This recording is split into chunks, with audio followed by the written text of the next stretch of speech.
Buenas, buenas, ¿cómo les va? ¿Qué dicen? Un placer recibirlos, como siempre, como todos los días, aquí en TTV, el periodismo en el Congreso y con el día posterior a la sesión, cosa que, lógicamente, nos da mucho material para conversar, para profundizar con diputados y diputadas que han estado presentes en la sesión y, por supuesto, lo que no se ve, que se ve todo por nuestra pantalla de DTV, pero bueno, es un placer también poder cubrir todos los entretelones y claro, las entrevistas con diputados y diputadas, que es la esencia de nuestro programa, para saber.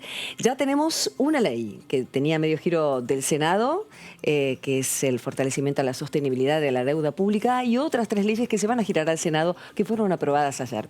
Ya vamos a entrar con todo.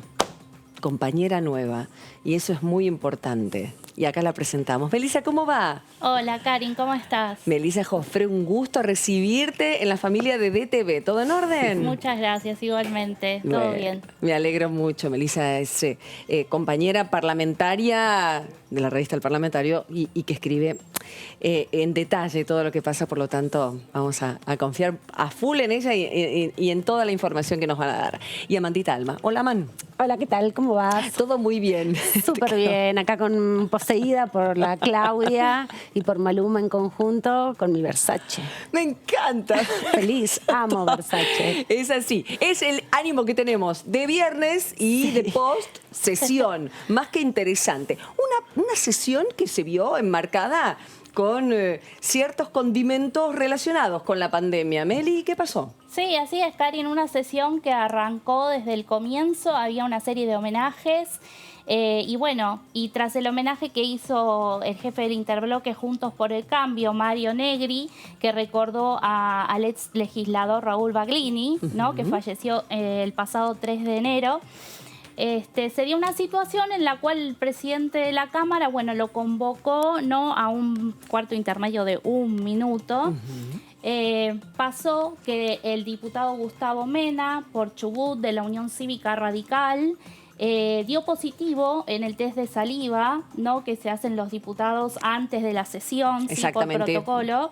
48 horas antes, de hecho lo informamos cuando acá estaban preparando todo y las mesas en el hall central, cada uno pasaba, se hacía el hisopado, todo muy en orden, y salió que uno de esos resultados fue positivo en alguien que lo había cursado la enfermedad hace unos días, ¿no? Exactamente, hace muy poquito, el 24 de enero por Twitter, el diputado contó que había dado positivo de COVID, sí. Si bien él ya se encontraba con el alta médica, ¿no?, ya es una persona que no contagia, era algo que podía pasar. Entonces, sí, bueno, hubo un momento de alerta, diputados que habían estado con contacto estrecho, ¿no?, con Mena, tuvieron que retirarse a sus despachos.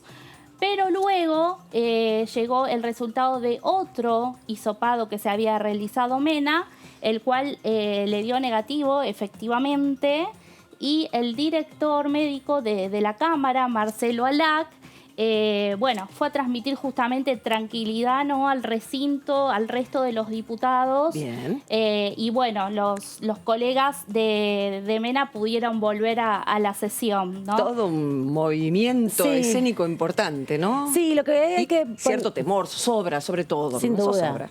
Hablaron bastantes diputados, estábamos repasando hace un ratito con Meli eso, hicieron uso de la palabra con respecto a la necesidad de que el protocolo mixto siga vigente, si bien no se expidieron por la cuestión más de fondo. Así es. Hablaron un poco de eso, ¿no?, de las particularidades, porque el recinto tuvo que autorizar a estos 10 diputados de contacto cercano, porque habían estado juntos en una reunión el día anterior. Claro. El tema es que aquí lo que se hace es un test de saliva, que es un test rápido, no se los hisopa todos los diputados. Sobre todo hay muchos que se hisopan en su provincia de origen, antes de salir, cuando llegan, y es bastante incómodo el hisopado, ¿no? Parece ser...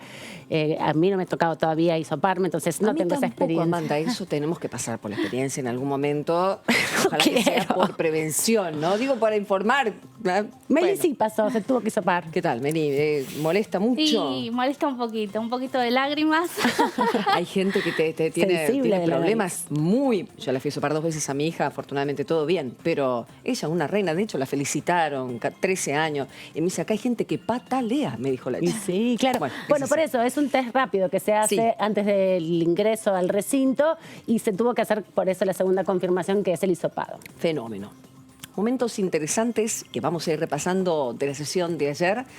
Y uno muy particular y con mucha emoción, porque se viene trabajando hace mucho tiempo en esto. No solamente el año de pandemia, que tuvieron actuación destacada la Comisión de Ciencia y las comisiones que trataron esta nueva ley de financiamiento, nada más ni nada menos, del financiamiento estatal a la ciencia.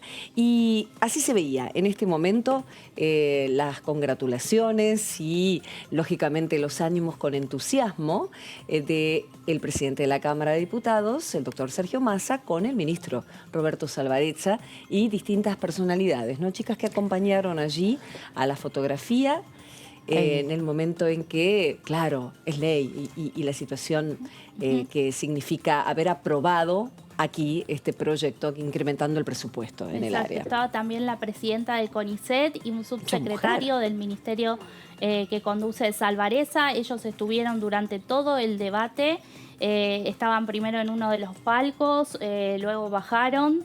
Y bueno, ahí vemos, ¿no? Porque fue el último tema que se trató. A la 1 de la mañana se terminó votando y lo que también hay que decir que hubo varios votos negativos también, o ausencias en verdad más que votos negativos en el proyecto, porque lo tomó también en cuenta el momento de hacer su discurso Claudia Bernaza, que fue quien informó junto al presidente de la Comisión de Ciencia los fundamentos del proyecto y lamentó que hubiera tantas ausencias. Más de 50 ausencias hubo para este proyecto de gente que había estado antes muchas horas, hay que decirlo, empezó a las 12 del mediodía, terminó a la 1 de la mañana. A la 1 de la mañana. Muy largo, pero era previsto a la hora más o menos aproximadamente. ¿Creían que iba a terminar a esa hora o suponían un poco menos? Estaba estimada en 12 estimada. horas la sesión y finalmente duró 13 horas. Sí, se extendió un poquitito la labor parlamentaria, pero lo habitual cuando se trata de que en el día de la sesión se hace labor y siempre se retrasa un poquito. Hay que decir que este proyecto de ley es la síntesis de mucho trabajo, porque se recordó también fuertemente ayer en el recinto que hubo un antecedente, una media sanción por unanimidad en la Cámara de Senadores de un proyecto que elevaba al 3% del PBI, a 3 puntos del PBI. El que se votó ayer finalmente establece el 1% de manera progresiva hasta el 2032. Y hubo muchas referencias a ese trabajo articulado. También ahí pasaron cosas, hay que decirlo, porque en el momento de la votación hubo mucha chicana ayer en el recinto. Ya lo vamos a ver, esos momentos políticos por excelencia, en definitiva, más allá de los temas importantes que lógicamente se han votado, girándose la mayoría del Senado y otro que es ley, como decíamos, de la sostenibilidad de la deuda. Pero comenzábamos el programa hablando en lo relacionado a la pandemia, porque por supuesto el protocolo es estricto. El hisopado también, ese positivo que dio luego otro test que se hace el diputado Mena, como recién Melissa lo recordaba, y alguien con su equipo que está absolutamente alerta y atento a todo este tipo de cuestiones médicas. Nada más ni nada menos que el doctor Alac, el director médico de la Cámara de Diputados, dijo lo siguiente. Bueno, a pedido de presidencia quería comentarles cómo fue la secuencia de las evaluaciones en esta última sesión. A propósito del programa que aplicamos de recinto protegido, se realizaron 364 evaluaciones entre test de saliva y PCRs convencionales, en una de las cuales uno de los test de saliva fue positivo y a partir de ahí se gatilló el dispositivo de emergencia que habitualmente tenemos con todos los trabajadores de la Cámara.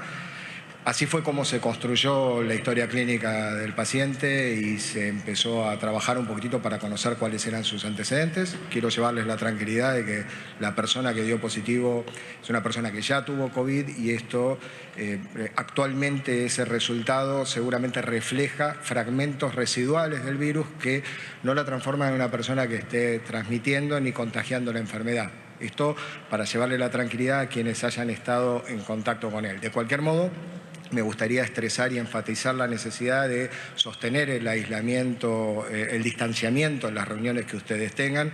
Esto no me canso de repetirlo y discúlpenme que lo escucharon tantas veces, pero en todas las reuniones políticas que ustedes tienen les puedo mencionar innumerable cantidad de veces donde es necesario seguir pensando en esto para evitar que si hay un contacto estrecho y este caso hubiera sido un caso autóctonamente o genuinamente positivo, ahí sí tendríamos que trabajar sobre el entorno. Por lo demás, Esto también desde la dirección médica, más allá de la dirección que nosotros hemos tomado una definición y se la hemos transmitido a Presidencia, hemos hecho las consultas pertinentes con autoridades de Nación y de Ciudad de Buenos Aires, tanto la secretaria de Secretaria de Accesibilidad a la Salud, la doctora Carla Bisotti, como el señor ministro de Salud de la Ciudad de Buenos Aires, el doctor Fernán Quirós, coincidieron con esta postura desde el lado de eventualmente retestear a la persona, pero fundamentalmente entender que es una imagen, una fotografía residual de la enfermedad que ya tuvo y nada, punto, se agota ahí.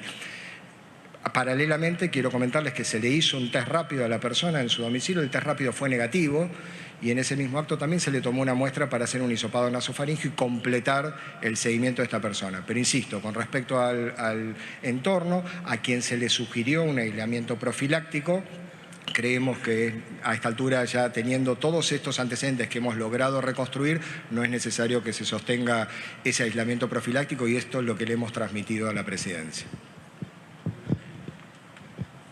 Entendiendo que los motivos por los cuales algunos diputados y diputadas habían procedido de manera voluntaria a aislarse están levantados, invitamos a que aquellos diputados que se aislaron y que tienen el deseo de volver a concurrir al recinto, habiéndose levantado las causales del aislamiento profiláctico, pueden volver a ingresar al recinto. Así que diputados Negri, Ritondo, Los Penato y otros, obviamente que están habilitados para volver a participar dentro del recinto de la sesión. Y son estas cuestiones que pasan a ser ya habituales. Como decíamos, no dejan de levantar cierta zozobra o inquietudes, pero afortunadamente la dirección médica estaba más que atenta con todos los test predispuestos y dispuestos para que luego de esta situación en la que había dado un falso positivo, bueno, pudieran todos volver. Un momento que duró un ratito nada más de 190 diputados que estaban presentes, claro, los de Juntos por el Cambio, aquellos del bloque radicales estaban con mayor atención, pero era casi un imposible, tenés que estar sin barbijo, más de 10 minutos charlando con la persona. Esa situación no se había dado, por lo tanto, igual por prevención se alejaron, pero luego volvieron. Francisco Guevara, ¿cómo le va? ¿Qué dice, diputado? ¿Qué tal? Muy buenas tardes, buenas gracias por la invitación. Tantas veces nos hemos conectado vía Zoom y ahora estará de forma presencial acá. San Juan presente en la mesa, bien federal que tenemos. Antes que nada, yo lo quiero decir de entrada, si ya después se le va el nervio hablando de este tema, porque en cualquier momento es papá, en cualquier momento está programado todo, Sí, pero sí. sabemos cómo son. Quedan poquitos días. Poquitos días. ¿Y se viene quién? Isabela. Ay, como mi hija, Isabela, mirá, no te fuera del aire. Sí, Isabela. Que sea tan dulce se va a como llamar. la Así mía. que bueno, ansiosos. Me alegro. Yo muy ansioso también. Sí, ya lo creo. Muy contento y con muchas ganas de estar ahora cerca de la mamá y de San ¿Qué Juan. te parece? Ya cumplimos con nuestro trabajo ayer acá y vengo casi toda la semana, pero ahora con muchas ganas de volver y esperar a la bebé. Y ya esperar a la bebé, seguramente. Bueno, arrancamos hablando con los temas parlamentarios. Después, si sale el tema bebé, podemos volver. No hay ningún problema, ¿eh? Ningún problema. Atentos a los teléfonos, perfecto. Bueno, sesión de ayer, más allá de las cuestiones puntuales y estos que vivimos de la cuestión pandemia, tenemos una ley. Y eso es más que importante, que tiene que ver con un control del legislativo hacia el Poder Ejecutivo aún más estricto con respecto al endeudamiento del país. ¿Cómo fue votar esta ley, Francisco? Votarla fue con mucho orgullo porque, y en el momento que la votaba y esos minutos antes pensaba, A ver. si esto hubiese existido antes, cuántas veces nuestro país tal vez no hubiese caído en situaciones que cayó, por ejemplo, en la gestión anterior, que se tomó deuda, a mi entender, y creo que todo de manera irresponsable. Nos enteramos todo por una cadena nacional. Y creo que si eso hubiese existido antes, esta herramienta hubiese existido antes, no hubiese el país atravesado diferentes ciclos económicos de siempre estar de rodillas, ¿no? Y creo que es lo que necesita el país también para ponerse en el sendero del desarrollo, de que venga quien venga a partir de esta ley, no se tome deuda de manera irresponsable y, bueno, también regular el máximo que se tiene que tener para tomar deuda, ¿no? Perfecto. Así que bueno, por eso la voté muy contento y muy orgulloso. Bien. ¿Y qué le pareció el debate? Porque fue una sesión importante, era la primera después del recambio del año. La última había sido sobre jubilaciones, que también había sido muy Sí. caldeada. ¿Cómo viste el ánimo dentro del Congreso? A mí me pareció bastante picante. No sé cómo lo viviste vos desde el recinto. A ver, depende de los temas, depende de los 4 temas que hemos tenido, muchas cuestiones de privilegios también. Que eso es una posibilidad que tienen los diputados para decir lo que quieren un poco, Y ¿no? en realidad tienen una finalidad cuando el diputado ha sido atacado en algún sentido, pero se convierten a veces las cuestiones de privilegio en expresiones políticas. Entonces, eso es lo que demora un poco a veces la sesión.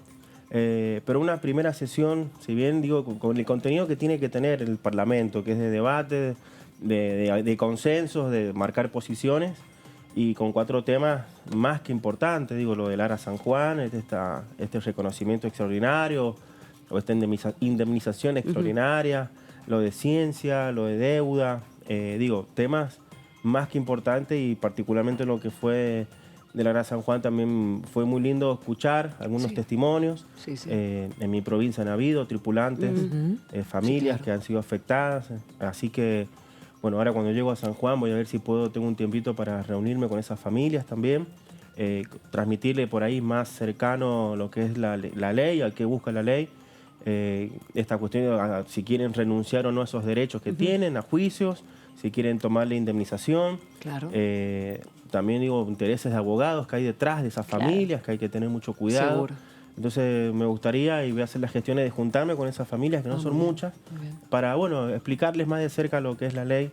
Yo tengo mi oficina allá en la provincia de San Juan, así que bueno, espero tener pronto una reunión con ellos. Está muy bien, está muy bien.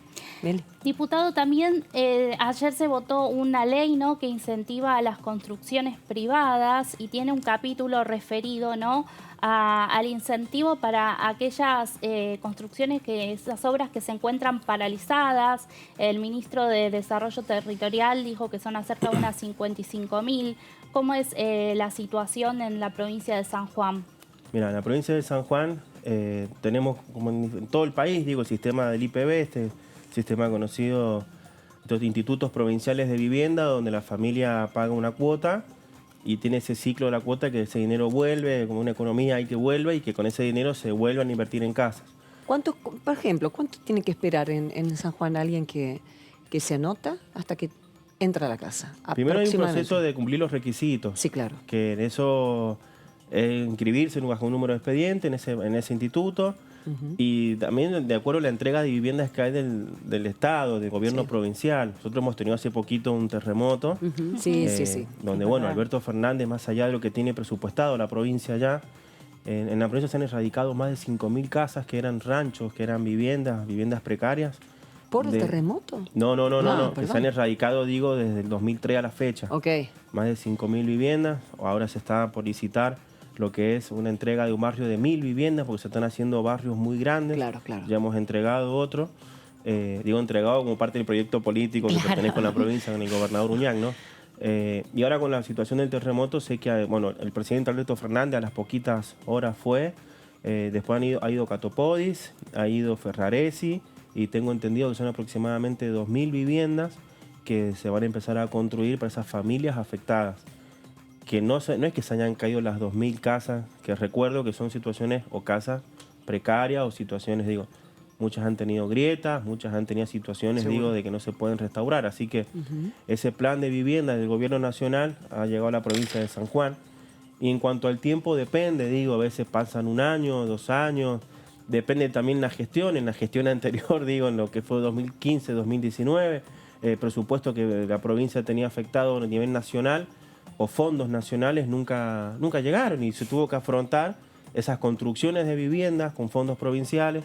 Se tuvo que afrontar, por ejemplo, obra pública como la Ruta 40 San Juan-Mendoza, el tramo de San Juan, donde el gobierno anterior colocó los carteles y lo que tenían que colocar, pero luego los fondos los puso la provincia de San Juan.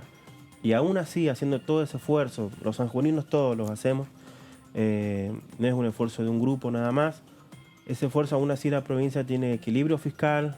Este año, el año pasado, con la situación económica, y este año, como estamos atravesando también, Y bueno, esperar ahora el comienzo de clases también en la provincia. Está muy bien, ahí abre otro tema, pero para terminar con vivienda, como decía Meli, se abre una oportunidad muy grande para aquellos que tienen ahora la posibilidad, bueno, falta ahora que diga el Senado, ¿no?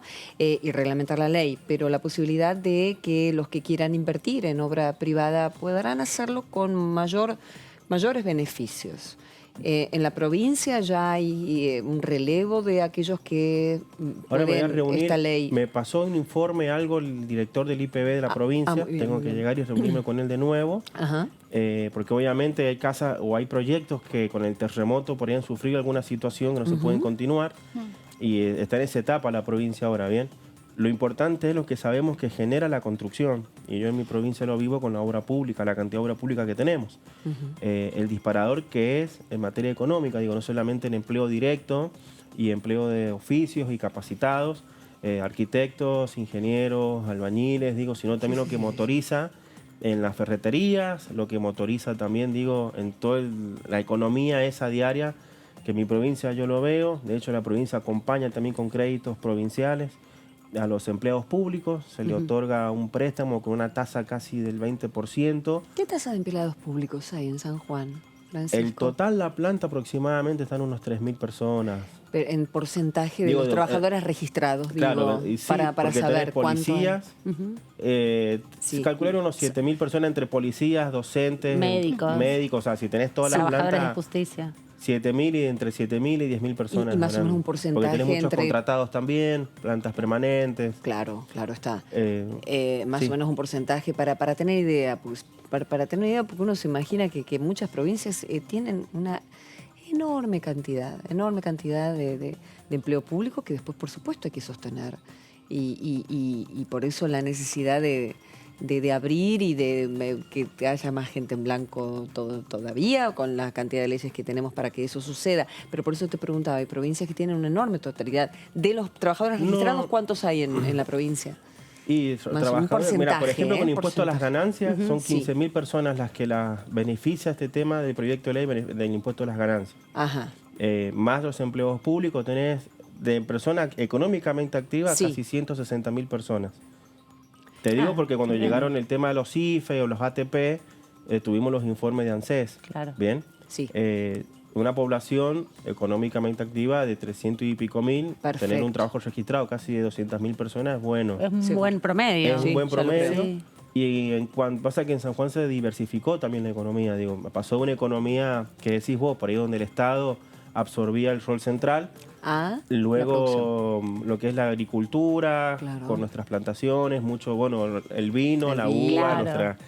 nuestras rutas del vino y todo lo que te generaba, pero luego con la minería, sin duda que con la minería fue tremendo lo que generó el impacto económico en la provincia, de empleos directos e indirectos, y últimamente lo que es el turismo y la cultura y el deporte. Bien. O el turismo de evento también, digo, ahora en pandemia no.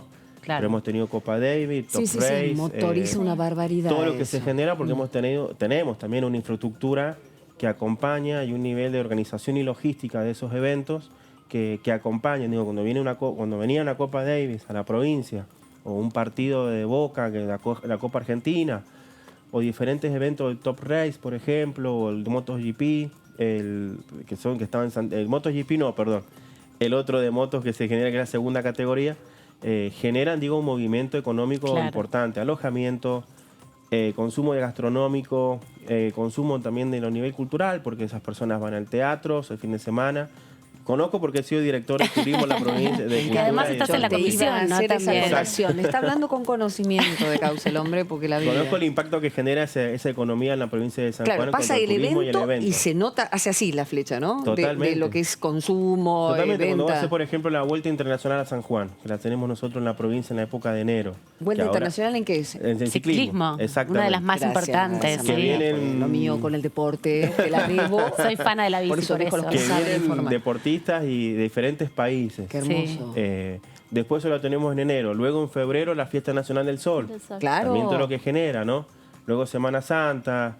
Y le vas sumando ese calendario de eventos en esos huecos donde no tenés fines de semana o temporada.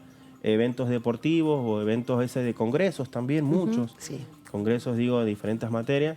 Tenés un calendario cargado y es lo que genera también que se haya diversificado la economía, aparte de la minería, si vamos para atrás, aparte de lo que sería la agricultura y el empleo público, ¿no? Te quería preguntar también, porque parte de las discusiones que a veces se dan entre oficialismo y oposición es que, bueno, no hay diversificación económica, que hay como una mirada sobre algunas provincias por ahí más tradicional o más antiguo, ¿no? ¿Cómo está haciendo esa discusión con los sectores de la oposición para llegar a consensos, también vinculado a los grandes temas, como se plantea siempre acá en el Congreso, se tienen que poner de acuerdo en los grandes temas? ¿Y cómo ves la dinámica política en ese sentido? En cuanto a las economías regionales, puntualmente, decís vos, y bueno, me parece que hace falta todavía más trabajo de las regiones y también generar desde el Estado y desde el gobierno previsibilidad. Yo lo veo con el sector minero en la provincia, digo, Claro.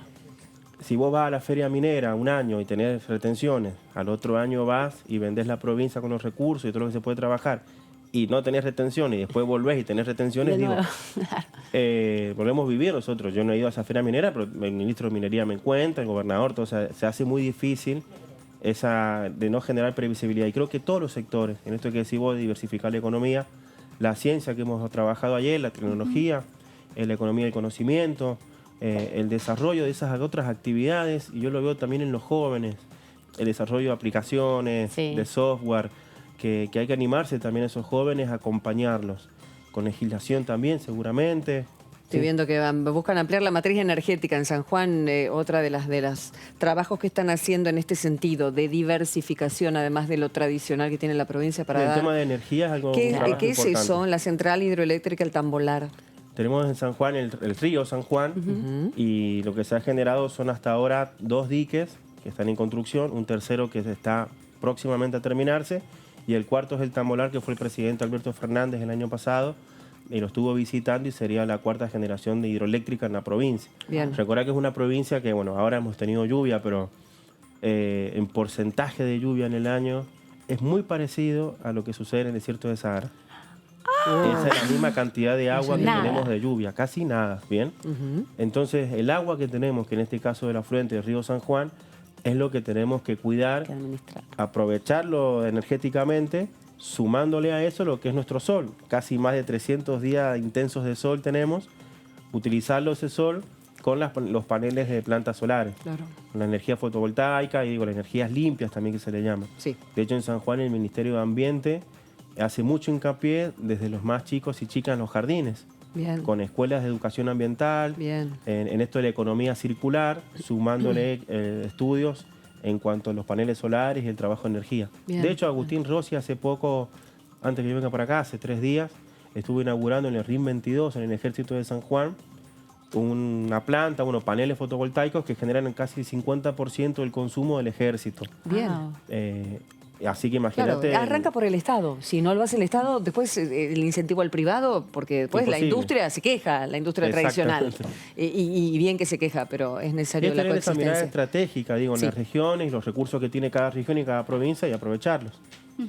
Tal cual. Ayer justamente mencionaban, la ley de financiamiento no de la ciencia para que en 2032 alcance 1% del PBI. La diputada Claudia Bernaza, del Frente de Todos, mencionaba justamente a Daniela Castro. Sanjuanina. Sí, muy Sanjuanina, bien. como una de quien trabajó, ¿no? Este proyecto. Hoy se encuentra en el Ministerio de Defensa. Claro. Así que, bueno, ¿qué expectativa tienen, ¿no? con este incremento? Porque tiene como objetivo la ley, ¿no? Federalizar los recursos para el sistema de ciencia y tecnología. No, una ley más que importante porque ya que se destina un porcentaje a eso, te marca el país que queremos o que tenemos que tener. Un país pionero, por ahí es poco ahora, un porcentaje, y lo ve largo uno al 2032, el porcentaje del PBI. Tiempo pasa volando igual. Pero hay que trabajarlo y hay que empezar a generar con esta legislación y que nadie venga del partido político que sea, que toque gobernar en 4, en 8, en 12 años, a cambiar eso. Bien. Y hacer borrón y cuenta nueva. Entonces, que sea federalizado y que sea una cuestión progresiva y con mirada estratégica hacia el interior del país, yo creo que es el país que tenemos que tener. Se está celebrando un Consejo Federal de Educación acá en la Ciudad de Buenos Aires y lógicamente la atención está centrada en cómo cada provincia, cómo cada distrito va a empezar con las clases, ¿no? ¿Cómo es en San Juan? ¿Qué se está hablando? Y el reclamo de la gente también, y maestros. En San Juan fue la primera provincia, creo que ustedes me hicieron una entrevista, que volvimos las clases. Sí, abrieron. Estoy hablando En el año pasado, en pandemia. Con protocolos, con de los municipios del interior, con el secundario. Y a la semana tuvimos que volver a fase 1. A la semana, duró Justo, una semana. Una semana duró. Sí. No teníamos casos circulantes, empezó a tener el caso circulante, digo, por región, por departamento, y bueno, se tuvo que cerrar por seguridad y protocolo. Digo, ¿Volvieron a abrir después? Después el sábado pasado se volvieron a través de un programa del Presi, no me acuerdo el nombre, que es esta ayuda de tutores primarios a los alumnos que no han podido terminar o con materias adeudadas. Y el sábado han estado asistiendo esos alumnos a esos establecimientos. Desde el gobierno provincial se está trabajando en todos los protocolos, se está trabajando con todo el comité COVID que se armó en la provincia para volver como corresponde a clases y como dice el gobierno nacional. O sea, nadie quiere que las clases no vuelvan. Claro. O sea, ¿quién no quiere? ¿Qué gobierno quiere tener a las escuelas cerradas? Es imposible, nadie quiere eso. Entonces, pero estamos atravesando una pandemia y en San Juan, repito, se está trabajando el ministro de Educación, el gobernador de la provincia y mucha campaña de concientización para que vuelvan las clases. Y bueno, los docentes también, digo, con muchas intenciones y muchas ganas de volver. Ya lo creo, todos. Digo porque mi madre es docente, así que yo le quiero preguntar una muy de cosita cerca. más simplemente, porque él fue el único diputado de San Juan que votó a favor del aborto. Entonces le quiero preguntar cómo está ese tema en San Juan, si se está pudiendo hacer las interrupciones. Que volviste y te han tratado de una manera muy desagradable, también. lo has contado. Bueno, eso ya pasó. Ya pasó y tuve o quise tener también, si querés, cierta empatía con esas personas que no me acompañaban en la decisión. Sí. Entender el porqué, otras generaciones. El problema era cuando hay cuestiones personales en el medio. Digo, cuando descargaron de mis redes una ecografía a mi bebé y le pusieron un pañuelo verde y mensajes, hacia la mamá también. Cuando difunden tu número de celular, que soy funcionario público y corresponde que tengan mi número, no hay problema. Ahora, cuando recibís llamadas, amenazas, tu domicilio también es parte a veces de algunas situaciones. Ahí es cuando yo creo que no lo hace bien a la democracia. El que piensa distinto y tiene fundamentos, me encanta. Con respecto a cómo se está llevando a cabo, está trabajando el Ministerio de Salud en los centros de salud que se va a implementar. De hecho, hubieron algunos reclamos, obvio, de una provincia muy conservadora, una provincia que es un tema que genera ruido, pero también yo llevando el mensaje de que esto no tiene que ser un River Boca ni un celeste o verde. Yo lo dije muy bien en los colegas de ustedes de mi provincia. Yo jamás he ido a una marcha del colectivo feminista, si querés, no me vas a ver nunca con un pañuelo verde. Y no porque no acompañe, o no puedo negar la cantidad de cosas que se han generado gracias a ese colectivo. Si hoy día tenemos un 144, si hoy día tenemos un Ministerio de la Mujer, con uno de los presupuestos más altos destinados a políticas públicas. Si hoy día tenemos comisarías de la mujer, como en mi provincia pasa, y tenemos situaciones donde se repudia automáticamente los casos Úrsula, que no tienen que seguir ocurriendo. Los femicidios. Es porque hay algún colectivo que trabajó eso, y en Argentina siempre para ampliar derechos hubo lucha.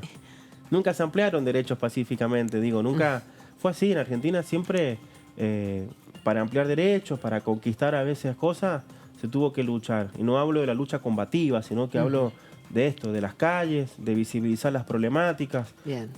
Hoy día, digo, Ley Micaela, entonces todo eso tiene un trasfondo y tiene un colectivo que lo trabajó, como trabajó también esta situación, que yo lo dije en mi provincia, que yo no festejo que una mujer vaya, una persona gestante al centro de salud, a practicarse una interrupción voluntaria. Porque ahí es cuando, si esa persona va, es porque en algo fallamos. Como institución, en la casa, en la escuela. Ustedes imagínense que en el interior, una ley de educación sexual, que yo lo viví en mi provincia, lo dije en mi discurso, no se aplicó como corresponde o de manera correcta. Y casi ni se aplicó. Entonces una generación que viene con esa cuestión media diezmada en materia de educación sexual, ¿me entendés? Otro día hablamos del apellido. y de ideologías y del comienzo de la política de este joven diputado de menos de 30 años, estudiante de Derecho, a punto de ser padre. En horas nada más, por eso se vuelve a la provincia y te deseamos lo mejor. Ay, te sonrojaste y me llenas de ternura, porque son momentos de ahora, es decir, falta nada ahora para que suceda el nacimiento de Sí, Isabela. agradecer a la mamá también Por todo supuesto. el aguante. ¿Cómo se llama la madre? Estefanía. Estefanía, un cariño de DTV, la familia de DTV recibe a la criatura con mucho amor. Bueno, muchísimas gracias. Gracias, diputado. Bueno, Ya gracias a hablaremos. ustedes por la invitación y qué lindo conocer los estudios, estar Qué acá bueno. muchas veces a través de una pantalla, ahora de manera presencial. Así que muchas gracias por la invitación. Gracias, San Juan, por haber estado presente. Un placer. Quédate nomás ahí, que vamos a contar un poco lo que significó también para algunos diputados el hecho de tratar un tema que ya es ley, que tenía giro de Senado. Estamos hablando de sostenimiento de la deuda pública y el diputado Rauschenberger dijo esto. A partir de abril del 2016 se desencadenó un proceso de endeudamiento producto del acceso al mercado de créditos internacionales por parte de nuestro país y en ese proceso llegamos a una situación en que digamos un proceso en el cual terminamos el año 2019 con una enorme deuda en moneda extranjera que generó una crisis económica y social. Y ahí, ante esa situación, nuestro gobierno tomó el toro por las astas y en este sentido dio la participación que le corresponde al Congreso y de esa participación surgieron leyes que también fueron expuestas ya por quienes me precedieron en el uso de la palabra. Y hoy estamos tratando un proyecto que apunta al fortalecimiento de la sostenibilidad de la deuda pública. Anteriormente tratamos la restauración de la sostenibilidad, hoy estamos hablando del fortalecimiento de la sostenibilidad de la deuda pública. Y creo que tenemos que poner en valor el proyecto que hoy estamos tratando, lo que podríamos llamar la dimensión política y existencial de que para el presente y el futuro de los argentinos tengamos normativas que preserven al país y a los argentinos de reincidir en actitudes irresponsables de sobreendeudamiento. Estamos tratando un proyecto que significa un salto de calidad institucional en materia de deuda pública en nuestro país. Ese salto de calidad institucional que se refleja en la decisión de nuestro gobierno de tomar como política de Estado la deuda pública, con un ministro de Economía que ha planteado esa política de Estado y que se trasunta en darle al Congreso la posibilidad y la potestad que nunca debió perder de tener y ejercer plenamente sus funciones específicas en cuanto a control de la deuda, como lo fija la Constitución, y por otro lado de fijar limitaciones al endeudamiento fundamentalmente en moneda extranjera, en legislación y en jurisdicción extranjera, y lo mismo relacionado con acuerdo con el Fondo Monetario Internacional. ¿Cuándo la deuda es sostenible? Busqué justamente esto como para tener una idea. La deuda es sostenible si el valor del balance primario positivo o superávit primario es menor o igual al valor de los intereses que se pagan por el saldo de esa deuda. Si esa cuenta ya no va, ya no es sostenible. Y se ha hablado y mucho de este tema en recinto. ¿Cómo se ha tomado la discusión, el debate, Meli? Exacto, Karin. Bueno, fue un tema que obviamente tuvo amplio consenso, ¿no? El tema de la deuda siempre reúne un consenso en general entre los bloques. No estuvo exento igualmente de alguna chicana, ¿no? Entre, bueno, la gestión anterior, la gestión actual, las diferencias, ¿no? De la política que se lleva al torno a este tema. Pero, bueno, más allá del amplio consenso, sí hubo dos artículos que Juntos por el Cambio puso ciertos reparos y a la hora de la votación en particular no acompañó. Sobre todo porque hablaba, ¿no?, de un tema contradictorio, si se quiere, con la Ley de Administración Financiera. Sí. Por un lado, Luciano Laspina, ¿no?, anunció bueno, el rechazo de la bancada opositora hacia el artículo 1 por decir que bueno, iba a arreglar en una cuestión, ¿no?, que ya se encuentra estipulada en el artículo 60 de esta ley, que es la Ley de Administración Financiera. Y por el otro lado, ¿no?, también el artículo 3º, porque planteó el radical Luis Pastori que en la Ley de Administración Financiera ya está la prohibición para utilizar el crédito tomado para gastos corrientes. Correcto. Sea el crédito a partir de una deuda externa o interna y la nueva ley sí que se sancionó, solamente lo prohíbe en el caso de deuda externa. Correcto. Entonces ahí correcto. pusieron también un poco el eje. Si bien Esos acompañaron... Sí, esos artículos fueron votados claro, en negativa. la cuestión técnica, Ok. Juntos por el Cambio, ahí Bien. no acompañó. Vamos a la diputada Fradi, si quieren después seguimos hablando del supuesto. tema, por supuesto, Amanda. Cuando pasa una sesión, hay mucho, ¿no? Diputada, ¿cómo le va? ¿Qué dice Mónica? Bienvenida. ¿Qué tal? ¿Cómo estás? Igual, Bien, igual. bien, gracias. Bueno, ¿cómo has vivido la discusión por este tema y en concreto estos artículos que ciertos compañeros, compañeras se han negado a votar, aunque acompañaron en general? Sí, acompañamos en general, por supuesto, estamos de acuerdo en acompañar, obviamente. Y estos artículos lo explicaban recién ustedes muy bien, y ha sido defendida esta negativa nuestra por parte de los diputados Luis Pastori y La Espina, que son dos capos en la materia para nosotros. Sí, claro. Donde efectivamente nosotros defendimos la posibilidad de que la deuda no se siga tomando en este país para gastos operativos, porque en realidad nunca se habla del gasto público, que es muchas veces lo que está directamente relacionado a esto. Tenemos un Estado inmenso y fíjense que cada vez menos eficiente, o sea, es cada vez más grande y cada vez menos eficiente. Por lo tanto, nosotros no entendemos que no es el camino correcto para salir de la crisis en la que estamos. Así que ellos lo han expuesto ayer con muchísima autoridad. Nosotros reposamos en los temas económicos mucho en los dos, así que efectivamente acompañamos en general, pero no eso. ¿Cómo está, diputada? Amanda Alma la saluda aquí desde el Hola, piso. Amanda. Preguntarle cómo vivió en general toda la sesión. Hubo momentos de intensa discusión, hubo situaciones complejas a veces planteadas también en el contexto de las cuestiones de privilegio. ¿Le pareció que la sesión, más allá del resultado, que fueron muy importantes, los acompañamientos a los 4 proyectos, de manera casi unánime, podríamos decir, se aprobaron? Pero hubo debate político también en ese sentido, con muchas cosas que están pasando en el país, más allá de los proyectos en concreto que se debatían. Eso quería preguntarle, porque usted también fue protagonista de varias de las intervenciones. Bueno, Amanda, somos animales políticos los que estamos ahí adentro, así que en general estas cosas suelen suceder.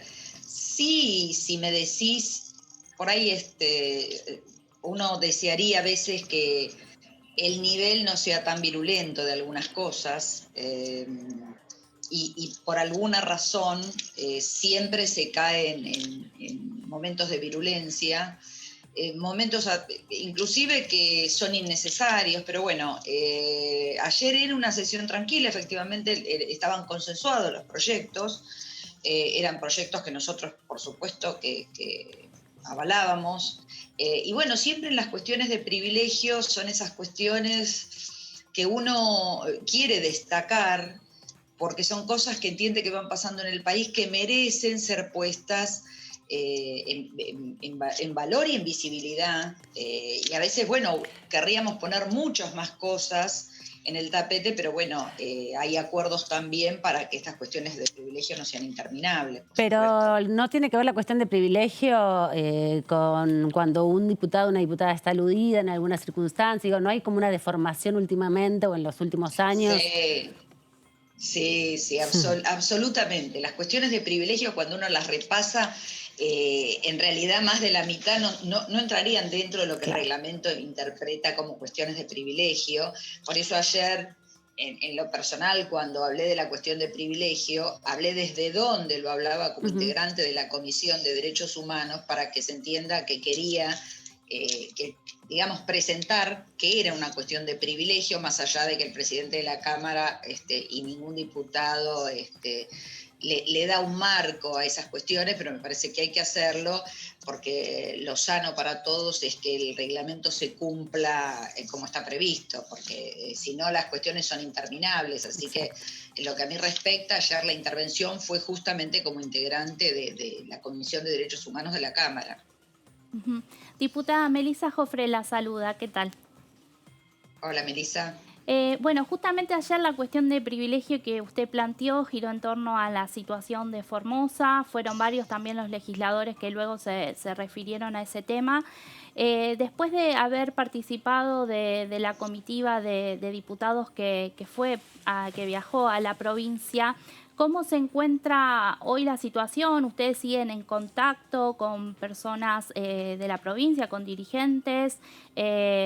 ¿Cómo está la situación hoy en la provincia según la información que ustedes tienen? Mira, Melissa, yo estaba en contacto con gente de la provincia de Formosa mucho antes de viajar. De hecho, a mi modo de ver, habría que haber viajado en el mes de octubre, septiembre del año pasado, cuando el tema de los varados todavía no estaba resuelto, y la verdad que debo decir que como diputada me daba mucha vergüenza estar mirando ese espectáculo y no intervenir en la interrupción de una situación que es una violación de derechos humanos ahí a la vista de todos. Nunca en la comisión el año pasado hemos podido tratar ni siquiera en la Comisión de Derechos Humanos estos temas porque funcionó mal y poco para otras cosas. Así que por eso decidimos en el interbloque de Juntos por el Cambio hacer este viaje, y tampoco quisimos ir muchos integrantes de la Cámara, a pesar de que deseaban hacerlo, porque queríamos que sea una comisión lo más discreta posible, pequeña, para no incidir en la cuestión sanitaria de Formosa y que no se nos argumentara que poníamos en riesgo la cuestión sanitaria. De ahí que asistimos los integrantes de la Comisión de Derechos Humanos y de Libertad de Expresión. Yo vine, ayer lo expresé, quizá la frase más importante de todo lo que dije es: me vine cargada de dolor en el cuerpo y en el alma, era la única mujer del grupo, y quiero con esto decir que las mujeres sentimos más que los hombres, o que nos llega más que los hombres, pero evidentemente hay cosas en las que por ahí ponemos el ojo, que para los hombres pasa desapercibido, y que a mí como mujer, como madre, me dejó mucho dolor. Así que seguimos en contacto y nosotros comprometimos a volver. Esto no fue un viaje para sacarnos una foto, así como vamos a ir a Santiago del Estero, como vamos a ir a Tucumán y otras provincias donde entendemos que es necesario que nos tengan los diputados de cuerpo presente. Nosotros no es solamente el trabajo dentro de la Cámara, creo que hay un enorme trabajo fuera de la Cámara y ese es el desafío que tenemos que tomar. Mónica, durante todo el año pasado y parte del poquito que llevamos de este año, siguen habiendo reclamos por parte de la oposición de que las sesiones sean presenciales, contra todo lo que se puede llegar a generar. Siguen habiendo incluso pedidos para que se usen otros espacios y demás. Ayer hubo un tema, justamente, un último momento con el diputado Mena, que después resultó ser un falso positivo, pero son situaciones que creemos todos van a acompañarnos un tiempo hasta que esta población esté vacunada. Aún no sabemos cuánto tiempo va a demorar por las cuestiones que ya sabemos. Por lo tanto, sigue en pie ese reclamo de presencialidad, aún con lo que pasó ayer. ¿Qué opinas, Mónica, vos especialmente sobre este tema, además de tu posición de bloque? Y mi posición desde siempre, desde el principio, ha sido la presencialidad. Yo les recuerdo que inicié una acción de amparo en el mes de mayo para que me permitan las sesiones presenciales. Tiene que ver con lo que pienso de nosotros y de la responsabilidad que tenemos. Estoy movediza, perdónenme, pero soy movediza. Póngase cómoda. No hay problema. No, es que me muevo todo el tiempo. No hay ningún inconveniente. Entonces, yo creo que somos, somos 257 personas de las que depende 45 millones de argentinos. Si nosotros pudiéramos mensurar la importancia de eso, creo que tendríamos que ser mucho más responsables y diligentes de lo que estamos siendo. ¿Por qué? Porque si hay riesgos, y los tenemos que correr, porque también tenemos privilegios. Esto es objetivo, nosotros tenemos privilegios. Entonces, nuestro nivel de entrega, aún a riesgo de contagios, no puede ser puesto en una burbuja como si fuéramos ahí cuando nos toca la responsabilidad, no, nosotros no. No, nosotros tenemos que estar ahí con todas las garantías, con todos los cuidados, y hay formas de hacerlo. De hecho, vos fíjense, a las 3, que un 0,08 de diputados se han contagiado. y son diputados que van, vienen y demás. Y ahora estamos, porque también esto trae, me parece, distorsiones. Hay muchos diputados hoy, no lo dicen, hay una comisión que evalúa los certificados, que justifican que ciertos diputados no estén presentes en la sesión, y no lo van a decir a viva voz, pero algunos integrantes de la comisión, cuando yo les pregunté por qué, no importa quién, fulano, mengano, gente joven que se ve saludable, no están sentados en la Cámara, me dicen, son certificados truchos. Entonces, yo no puedo ver con naturalidad esto. Pero ahora, ahí digamos, ya una investigación. Bueno, yo la voy a impulsar, porque me parece que nosotros no podemos estar permitiendo, expectando que hay gente que puede estar muy sana, pero que es más cómodo no viajar, que hay gente joven que no está. A ver, Karen, yo podría estar en mi casa. ¿Por qué? Porque estoy dentro de la franja de edad de riesgo. Yo tengo más de 60 años. No parece. Yo tengo 62 años, así que podría estar en mi casa. No corresponde, ¿por qué? Porque soy una persona sana, entonces yo no puedo argumentar o tomarme de eso. Creo que cada uno tiene que hacer un examen de conciencia, y si sabe que aunque la reglamentación se lo autoriza, podemos estar, tenemos que estar, porque ese es nuestro lugar para debatir. Se entiende. Diputada, ayer también se dio media sanción a la Ley de Ciencia y Tecnología, y algo que planteaba la diputada Bernaza justamente cuando habló fue que, y finalmente en la votación pasó, que hubo muchas ausencias, hubo 53 ausencias en esa votación, que fue la más tarde, fue la última. Quería preguntarle qué fue lo que pasó en definitiva, porque... Una es la mía. Una es la de ustedes, una es la mía. Pero ¿qué pasó ahí? Porque... todos coincidían en que era una ley muy importante, lo han dicho acá antes de votarla. Es sumamente importante, y yo hablé con el presidente de mi bloque y me tuve que retirar por un problema familiar que me llamaron y me tuve que ir. Es más, me fui antes, después de la votación de Lara San Juan. Yo ahí me fui. No pudo votar tampoco el otro proyecto de... No, tampoco. O sea, pude votar el subsidio a las víctimas de Lara San Juan y me tuve que retirar con urgencia, y fue una situación excepcional. Sí. ¿Qué pasó? No sé, la verdad que no sé. Es más, fue una sesión que, si ustedes analizan, hubo muchas más ausencias que las frecuentes en toda la sesión desde que empezó. Sí, 18, hubo, creo que 22 ausentes desde el comienzo, y la verdad que no lo sé por qué, no lo sé. Yo puedo hablar de mi situación, y claro que era sumamente importante para nosotros.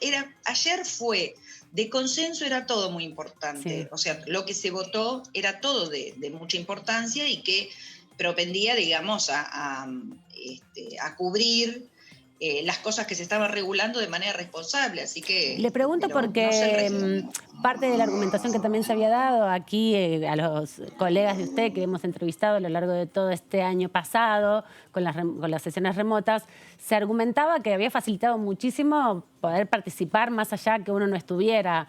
Ahora, como las ausencias esas se tienen que autorizar, digamos, que vos puedas no estar presente en el recinto, genera estas circunstancias también que impide que por alguna circunstancia alguien se tenga que retirar y no pueda votar una ley que quiere votar, porque esto es el registro que queda también para la historia, en definitiva. Bueno, por eso estoy destacando que me llamó muchísimo la atención ayer que comenzamos con 22 ausencias ya de la primera votación. Yo no recuerdo tantas ausencias desde que empezó este sistema. Yo no sé si están computadas. A ver, yo por ejemplo tuve entre el mes de mayo y agosto, mi estimado compañero Sergio Massa, me registraron 9 ausencias y yo estuve en todas las sesiones, todo el tiempo. Había habido problemas de conectividad y para votación, y me registraron como ausencias. Yo no sé acá si ha pasado esto. Desconozco, digamos, el pormenor, la trastienda de cómo... Sí, Karen. No. Qué atenta está en todo, pues yo le estaba haciendo un gesto a mi productor que tenía una pregunta chiquitita. Ustedes cuando me ven así que estoy hablando... No, Mónica, bueno, ya que interrumpiste tu discurso, te agradezco. Era para preguntarte por el otro proyecto, el incentivo a la obra privada, y cómo ves que va a impactar en Buenos Aires, justamente en la provincia, esa situación. Nosotros el bloque de la coalición cívica se abstuvo en Bien, esa votación. Bien. Había, Bien a que nuestro modo de ver, ahí había algunas cosas que ya del artículo 1 no quedaban claro qué era una obra nueva, cuándo no era una obra nueva. Y si bien es cierto que puede incentivar, nosotros también creemos que no debemos salir un poco de las moratorias, los blanqueos y todo lo demás, porque si no, no vamos a lograr nunca un sistema de premios y castigos. No la votamos en contra, porque dijimos, bueno, puede ser que incentive en algún sentido, pero digamos, nosotros hicimos una evaluación donde no quedaban claras algunos puntos, ni siquiera que era una obra nueva o no, a quién iba a abarcar, porque dejaba, digamos, un margen de discrecionalidad que no nos parecía adecuado, sobre todo en un tema, digamos, de estas características, y nosotros por eso decidimos abstenernos, digamos, todo el bloque de la coalición cívica. Bien, bien, está. De alguna manera el tema va a volver, lo van a volver a tratar. ¿Cree que puede llegar a tener otro giro? Veremos qué pasa de nuestra si llega a hubiera volver. modificaciones y demás, se discuten. Nosotros tenemos capacidad para discutir y por ahí rever, y si se mejora la técnica legislativa, obviamente que sí. Pero como vimos en la redacción de esa ley, es más, se han planteado en el recinto algunas modificaciones que, bueno, el oficialismo en general cuando llega y sale de comisión y va al recinto no accede a ninguna modificación. Nosotros ya sabemos que esto es así, así que bueno, muchas veces por eso se vota en general sí, en particular no, para acompañar, pero marcando esas diferencias. Por último, ¿se daría la vacuna ahora, Mónica, después de tanta denuncia y tanta situación que se generó en su momento? No, la denuncia si fuera el 23 de diciembre la volveríamos a hacer. Si me daría hoy la vacuna, sí. Primero que no hay. Yo tengo un hijo médico que en la provincia de Buenos Aires que ya le dieron turno 2 veces y no lo han vacunado todavía, así que se la dejaría primero a mi hijo. No, todavía no me la daría. La verdad que todavía no me la daría. Con prescindencia de que podría decir sí y no hay. Pero no, de momento no me la daría. Probablemente más adelante sí, si hay vacunas, si me siento segura dándomela. No soy antivacuna, pero ojalá haya vacunas para todos los que están inscriptos, que son muchos. Pero no sé. La verdad que no sé. Gracias por la honestidad. No es poco, contestar así. Está muy bien. Pero a ver, yo tengo muchos amigos en salud que están esperando poder recibirla. Bien. Y cuando digo mi hijo se anotó y se la quiere dar y no la tiene. Quisiera que la tenga porque está en la primera línea, en la trinchera. Ojalá que pronto le llegue. Ojalá que pronto le llegue. Todo se vaya por sus causas y cuantas más personas vacunadas pronto, mucho mejor para todos. Claro. Gracias, Mónica. Gracias, diputada. Un placer. Chicas, a las 3, gracias. Un gusto. Hacemos la pausa, señores y señoras. Ya volvemos enseguida. Hay más info parlamentaria acá en TTV.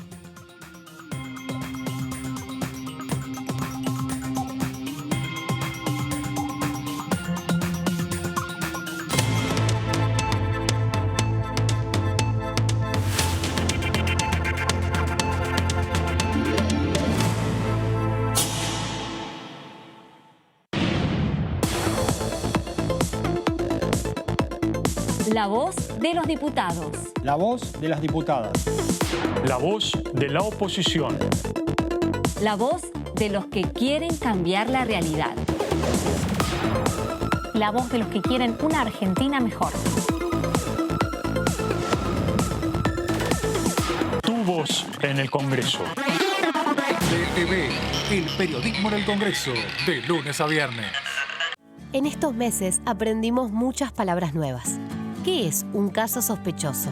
Es la persona que tiene 2 o más de los siguientes síntomas: fiebre de 37 grados y medio, tos, dolor de garganta, dificultad respiratoria, dolor muscular, cefalea, diarrea y o vómitos.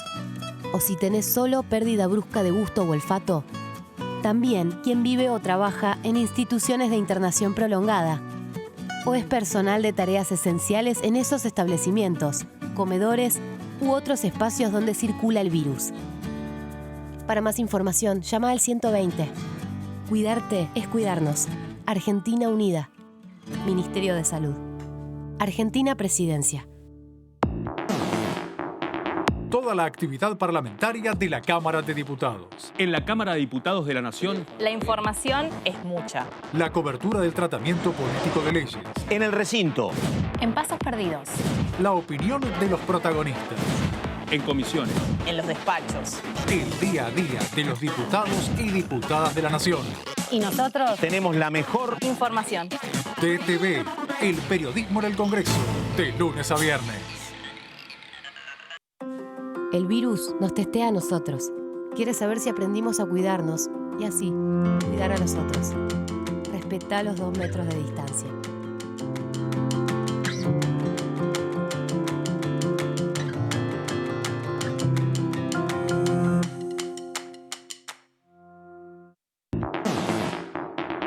¿Qué tal? ¿Cómo les va? Bienvenidos, muy bienvenidos. Este es un año excepcional y en ese marco, bueno, me parece que lo más sensato sería llamar a todas las fuerzas políticas y ponerse de acuerdo qué es lo mejor, sobre todo pensando en la gente.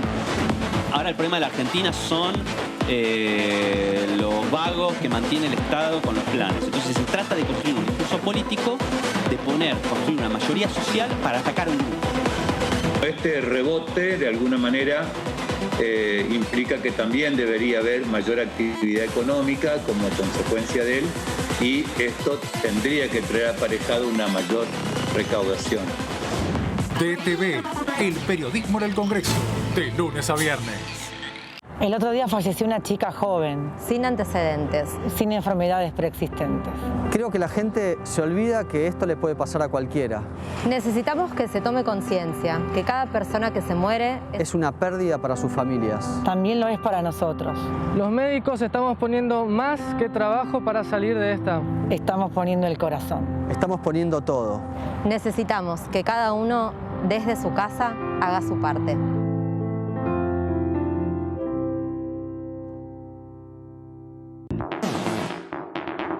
¿Cómo les va? Bienvenidos. Esto es TTV, el periodismo en el Congreso. Hemos garantizado para el 2021 un presupuesto que duplica el porcentaje del PBI que tenía hasta ahora. A nosotros nos interesa que haya medidas sanitarias en el marco de la Constitución Nacional.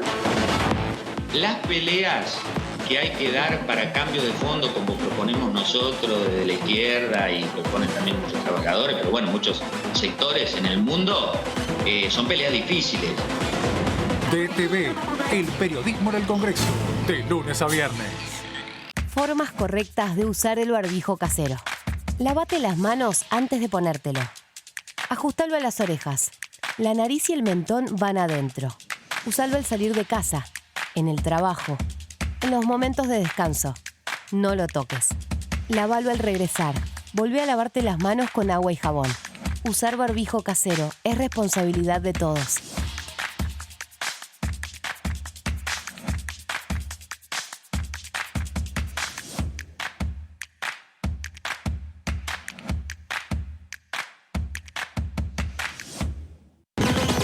Toda la información parlamentaria la encontrás acá, en DTV, el periodismo en el Congreso. DTV, el periodismo en el Congreso, de lunes a viernes.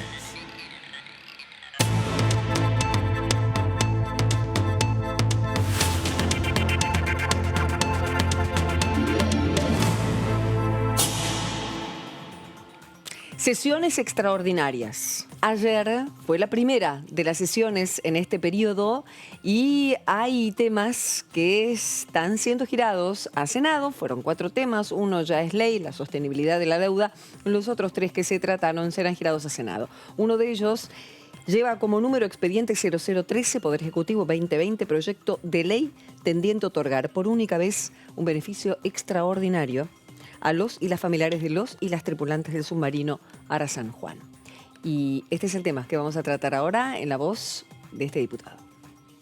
Tenemos en tratamiento un proyecto elevado por el Poder Ejecutivo Nacional que pretende consagrar en favor de determinados familiares de las y los tripulantes del submarino Ara San Juan el derecho a percibir por única vez un beneficio extraordinario de carácter económico equivalente a la remuneración mensual de una determinada escala del convenio colectivo de trabajo para el personal del Sistema Nacional de Empleo Público multiplicado por 100. Tal como se expresa en el mensaje de elevación, esta iniciativa se inscribe en el marco del resto de los homenajes realizados a lo largo y a lo ancho del país en un hecho que conmovió obviamente a la opinión pública. La pérdida total de la tripulación del submarino Ara San Juan, conformada por 44 hombres y mujeres, oficiales y suboficiales de la Armada Argentina, fue un hecho doloroso que conmovió a la sociedad argentina.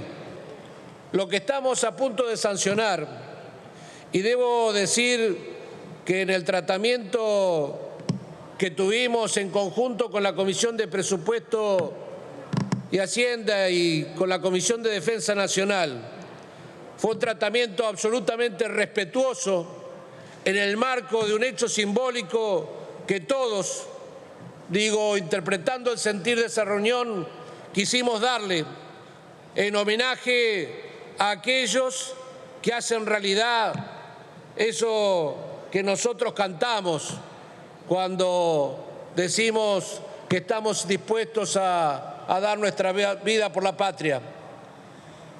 Ese hecho conmocionante nos obliga a una compensación que es mínima respecto a los familiares, a los directamente afectados de las víctimas del hundimiento del submarino Ara San Juan.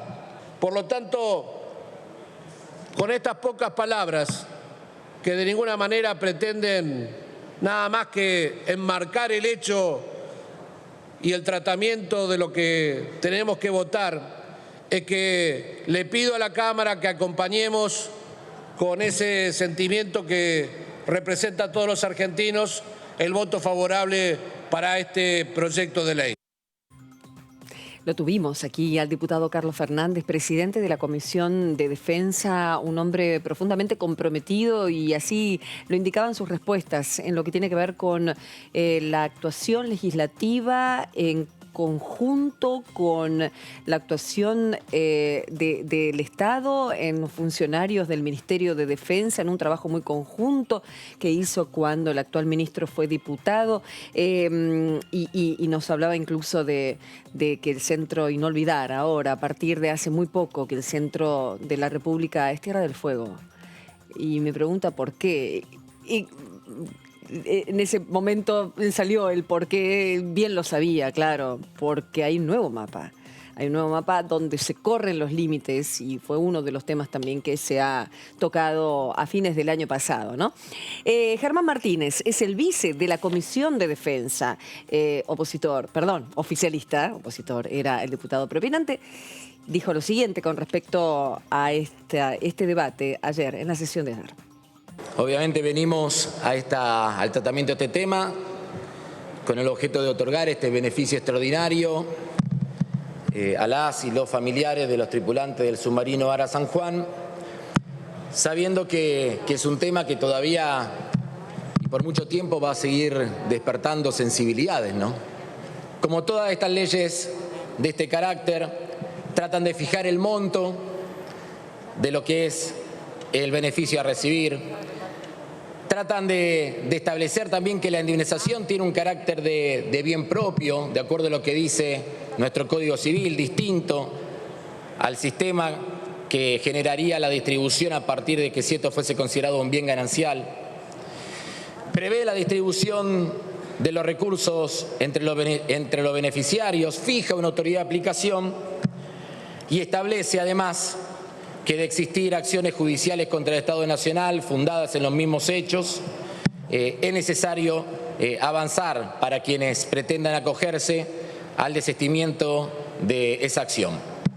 Una profunda sensibilidad del Congreso argentino, de la Cámara de Diputados en particular, para poder avanzar con estos necesarios gestos de reparación y de acompañamiento, y la vocación de los distintos espacios políticos, aún con nuestras diferencias, insisto, en tratar de ponernos de acuerdo en la necesidad de esta reparación. Con este espíritu, Presidenta, ponemos a consideración este tema y esperemos que no sea la excepción y también podamos avanzar en el carácter unánime de la aprobación de esta iniciativa. Un caso en donde los protagonistas, como los vimos recientemente, presidente y vicepresidente de una comisión de signos políticos contrarios, claro, trabajan muy bien y conjuntamente y se lo reconocen unos con otros y vemos la camaradería, en este caso se da con los dos diputados que acabamos de ver. Una cosita chiquitita, ya sé que está la diputada Martínez, ahora la saludo un segundito, Aman. Algo para contar que este proyecto fue votado por unanimidad, como decíamos, 233 votos, pero hay 3 artículos que fueron muy discutidos, digamos, siempre en las entrevistas que tuvimos, que tiene que ver con la decisión, la necesidad de tener que renunciar a cualquier litigio civil, ¿no? Sí. Es el artículo 5, 6 y 7, que fue acompañado también por muchos de los diputados, pero hubo 11 rechazos de esos artículos. Mira. En el momento que se discute artículo por artículo, principalmente del bloque que conduce Balibuca, que tiene que ver con sectores que están dentro del peronismo, vinculados con el peronismo, pero no son el oficialismo. Así que es interesante poner eso, porque fue un tema que se habló mucho también en estos días. ¿Qué tal, Dolores? ¿Cómo va, diputada? Dolores Martínez, aquí presente en DTV. Hola, ¿cómo les va? Buenas tardes. ¿Todo bien por acá? Me alegro, me alegro. También formás parte de la Comisión Defensa, por lo que me da pie esto último, lógicamente, la votación y la identificación de estos artículos que generaron resistencia, que decía Amanda recién. Dolores, ¿cuál es tu opinión? Sí, es cierto, fueron artículos que se discutieron. Creo que no se discutieron tanto en el marco de la comisión, fue un marco que se quiso llevar de una manera muy cuidadosa por lo sensible del tema, pero sí entre los distintos diputados que conformamos la comisión vimos la cuestión, sobre todo los que son abogados, la cuestión, son aspectos digamos, técnicos, jurídicos, que como bien explicaban recién, están relacionados con que si un familiar accede a este beneficio, debe renunciar a llevar adelante o proseguir, ¿no?, con otras instancias judiciales o reclamos ante el Estado Nacional. Hay algunas cuestiones que pueden ser, a mí me parece que son atendibles, creo que de todas maneras nosotros votamos favorablemente y incluso esos proyectos, porque creo que en el fondo, por lo menos la postura que a mí me dejaba tranquila, es que si bien hay algunas tensiones que pueden provocar, o uno quisiera, ¿no?, siempre más para todos los familiares víctimas que claramente sufren este tipo de temas o de situaciones, uno quisiera que la reparación, incluso yo aprendí bastante sobre esto, discutiendo este proyecto, uno quiere que la reparación sea integral, ¿no? Cuando uno ve, por ejemplo, ayer María Luján Rey hablaba de las víctimas de 11 y ella explicaba todas las consecuencias que trae cuando una familia pierde a uno de sus integrantes en uno de estos episodios lamentables. Entonces, en este caso, la crítica que se hacía es que si uno accede, familiar de Lara San Juan, y accede a este beneficio extraordinario, tiene que dejar de lado otros aspectos, y eso sí se puede entender, posiblemente está bien entenderlo así también, como que hay otros derechos que no se cubren. Pero bueno, a mí me parecía que esto era un primer paso, que era un avance y que tenía aspectos positivos de un acercamiento o a un tipo de reparación que pueden recibir los familiares dentro de un poco tiempo. Si comparamos, por ejemplo, lo que decía la diputada Rey, las víctimas de 11 llevan hace 9 años y todavía no han recibido ningún tipo de beneficio reparador, ¿no? Claro, reparación. Entonces, creo que es atendible la observación que se hizo. Quizás el Poder Ejecutivo pueda mejorarlo en la reglamentación, quizás es una opción. Incluso, todavía queda el Senado, con lo cual deberíamos atender a qué se discute allí, así funciona el Congreso, para eso sirve justamente las dos instancias, para que la otra Cámara revise, y en todo caso, si efectivamente así lo deciden los senadores, bueno, deberíamos trabajar con mucho más profundidad esos artículos. Todavía queda abierta esa discusión. Meli. Diputada, otro tema que se trató ayer fue el proyecto para incentivar la construcción de obras privadas. ¿Cómo votaron ustedes sabiendo que este es un sector que, según dijo el diputado ayer Marcelo Casareto, con cifras que dio, ¿no? Viene creciendo desde mayo? ¿Qué importancia tiene esta iniciativa y cómo la ven? Bueno, nuevamente, es otra de las iniciativas que nos encontró, digamos, acordando en el espíritu de la norma, ¿sí?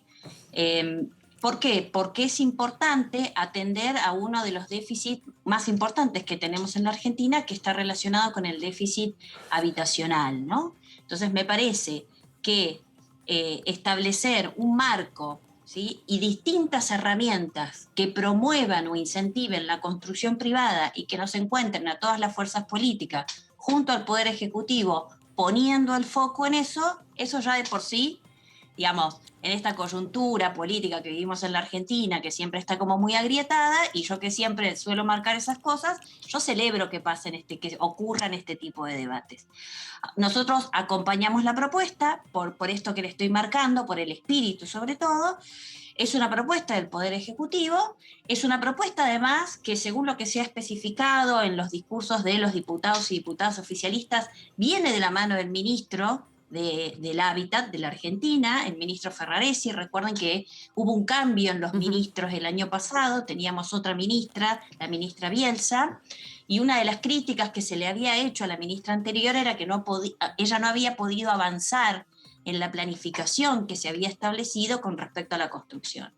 Entonces, me parece que ese trabajo de por sí es importante, yo estoy de acuerdo en el fondo de la cuestión, pero me parece que no deberíamos perder de vista que suena como medio a parche, ¿no? El proyecto. ¿Qué dice el proyecto? Que bueno, que se va a establecer una baja de impuestos para aquellas personas jurídicas, empresas, etcétera, que quieran impulsar la obra, la construcción privada. Y además venía con un tema que es muy sensible en la Argentina, que se ha llevado a cabo muchas veces, ya 6 veces, que es un blanqueo de capitales. ¿Qué es esto?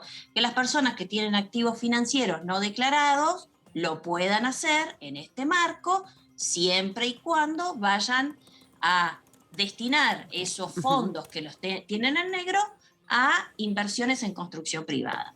La verdad que si uno lo mira, digamos, desde este lugar, es un punto importante. Si uno quiere mirar el vaso medio lleno, si quiere mirar la otra parte vacía, podríamos decir, bueno, solamente o esto hace falta en la Argentina para que haya impulso a la construcción privada. Y bueno, no, sabemos que la Argentina tiene problemas de seguridad jurídica, que la Argentina tiene problemas de altos impuestos, entonces que hay determinadas variables, ¿no?, en la Argentina que, por más que tengamos este tipo de esquemas y herramientas, quizás nos quedemos un poquito cortos. Pero sí me parece un avance. Y una cosita más chiquita, que me pareció a mí interesante desde el punto que siempre trato de observar a los proyectos, que es sobre los mecanismos por los cuales se establecen transparencia en los procesos. Obra pública o privada, siempre ustedes saben que está marcada en la Argentina por una historia de opacidad, de corrupción, y en este caso el proyecto establece que esos fondos que se blanqueen vayan a una única cuenta, y que de esa única cuenta, además, las personas que blanqueen sus activos financieros solo lo podrán hacer si la destinan a estas obras. Me parece que ese es un punto en términos de transparencia en el manejo de los fondos del Estado, que es un punto a favor, ¿no? Diputada, preguntarle por otro proyecto que se aprobó, que tiene que ver con el financiamiento de la ciencia y la tecnología, y algo que sorprendió porque había alrededor de 18, en verdad hay algunos con licencia, 15 diputados ausentes, y para esa votación, que fue la última, que fue la más tarde, sin duda, ausentaron 53 diputados, ¿no? Y había sido, por lo menos aquí en Diputados TV, muy valorado este proyecto, se había llegado a consenso después de mucho intercambio de debate. ¿A qué atribuye que haya habido tantas ausencias? Si sabe si hay alguna situación allí que bueno, no querían acompañar el proyecto, si había algún otro tema, o coincidió que justo 53 diputados de distintos bloques, pero mayoritariamente del interbloque que usted conforma, estuvieran ausentes en ese momento. No, la verdad, Que yo sepa, no hubo ningún conflicto, digamos, relacionado con algo político directamente. Es decir, no creo que, por lo menos desconozco desde Juntos por el Cambio, diputados que se hayan ausentado intencionalmente para hacerlo. Yo lo desconozco. Sí creo que es un proyecto que se ha venido trabajando muy bien. Ese proyecto se ha visto justamente. Vuelvo a decir, y ustedes, las oportunidades que tengo de hablar con ustedes, siempre recalco lo mismo. Son de los proyectos que para mí le levantan la calidad a cómo funciona la Cámara de Diputados, el Congreso de la Nación en su conjunto, porque son de esos proyectos donde podemos discutir las cuestiones más de fondo. Y me parece que es un proyecto importante, vuelvo a decir, falta bastante. Ha habido discursos como el de la diputada Carla Carrizo, que por ejemplo han apuntado a que no alcanza solamente promocionar o tener un piso presupuestario para promover la ciencia, la técnica y la tecnología, que también tenemos que atacar cuestiones de igualdad de género en la ciencia, por ejemplo, o cómo se asigna específicamente el presupuesto, o cuestiones de la federalización de ese presupuesto hacia la ciencia, técnica y tecnología. Pero sobre la pregunta inicial, no es que la quiero evadir ni nada, verdaderamente desconozco. Es que fue sorprendente, ¿no? Porque venían todos valorándolo mucho el proyecto. No, y además sí me llama la atención, te digo la verdad, porque justamente si hay uno de los temas, yo sigo mucho los temas de desempeño del Congreso en términos de datos, ¿no? Siempre estoy tratando de analizarlos. Y la verdad es que si hay un tema que uno puede reconocer de cómo ha sido el año legislativo 2020, la tasa de presencialidad en las sesiones y en las comisiones ha sido alta. Entonces, verdaderamente ese dato me llama la atención y puede llegar a ser un punto para analizar que ahora que estamos volviendo a la presencialidad como norma, volvamos a generar ese tipo de déficit que son las ausencias, ¿no? Que estábamos mejorándolas. Lo voy a analizar y en otro momento también lo podemos conversar. Qué bueno, buena pregunta y dimos con la persona adecuada y justamente me das pie para hacer la siguiente, que tiene que ver, Dolores es una estudiosa en lo que, y de hecho ha dirigido el programa de modernización parlamentaria en los últimos años, con una mirada muy profunda en lo que es que la información llegue. Por lo tanto, creo que nuestro canal te debe dar mucho satisfacción en ese sentido, porque de hecho es justamente lo que se necesita en el ida y vuelta con el público, con la gente, con el pueblo. Ustedes son los representantes. En esta situación de presencialidad y de necesariedad de la presencialidad que tiene la oposición y que siempre lo manifiesta. Ayer se dio el tema de Mena, que justamente sucedió esto y gracias a que estaba el VPN, todos pudieron seguir tranquilamente desde sus despachos. ¿No se puede considerar esta situación de emergencia como para esperar en el pedido y el reclamo de presencialidad, sabiendo que pasan estas cosas como la de ayer? Dolores, ¿no puede coexistir el sistema mixto más tiempo que la pandemia, crees, o no? Yo creo, como siempre les digo, en el análisis basado en la evidencia.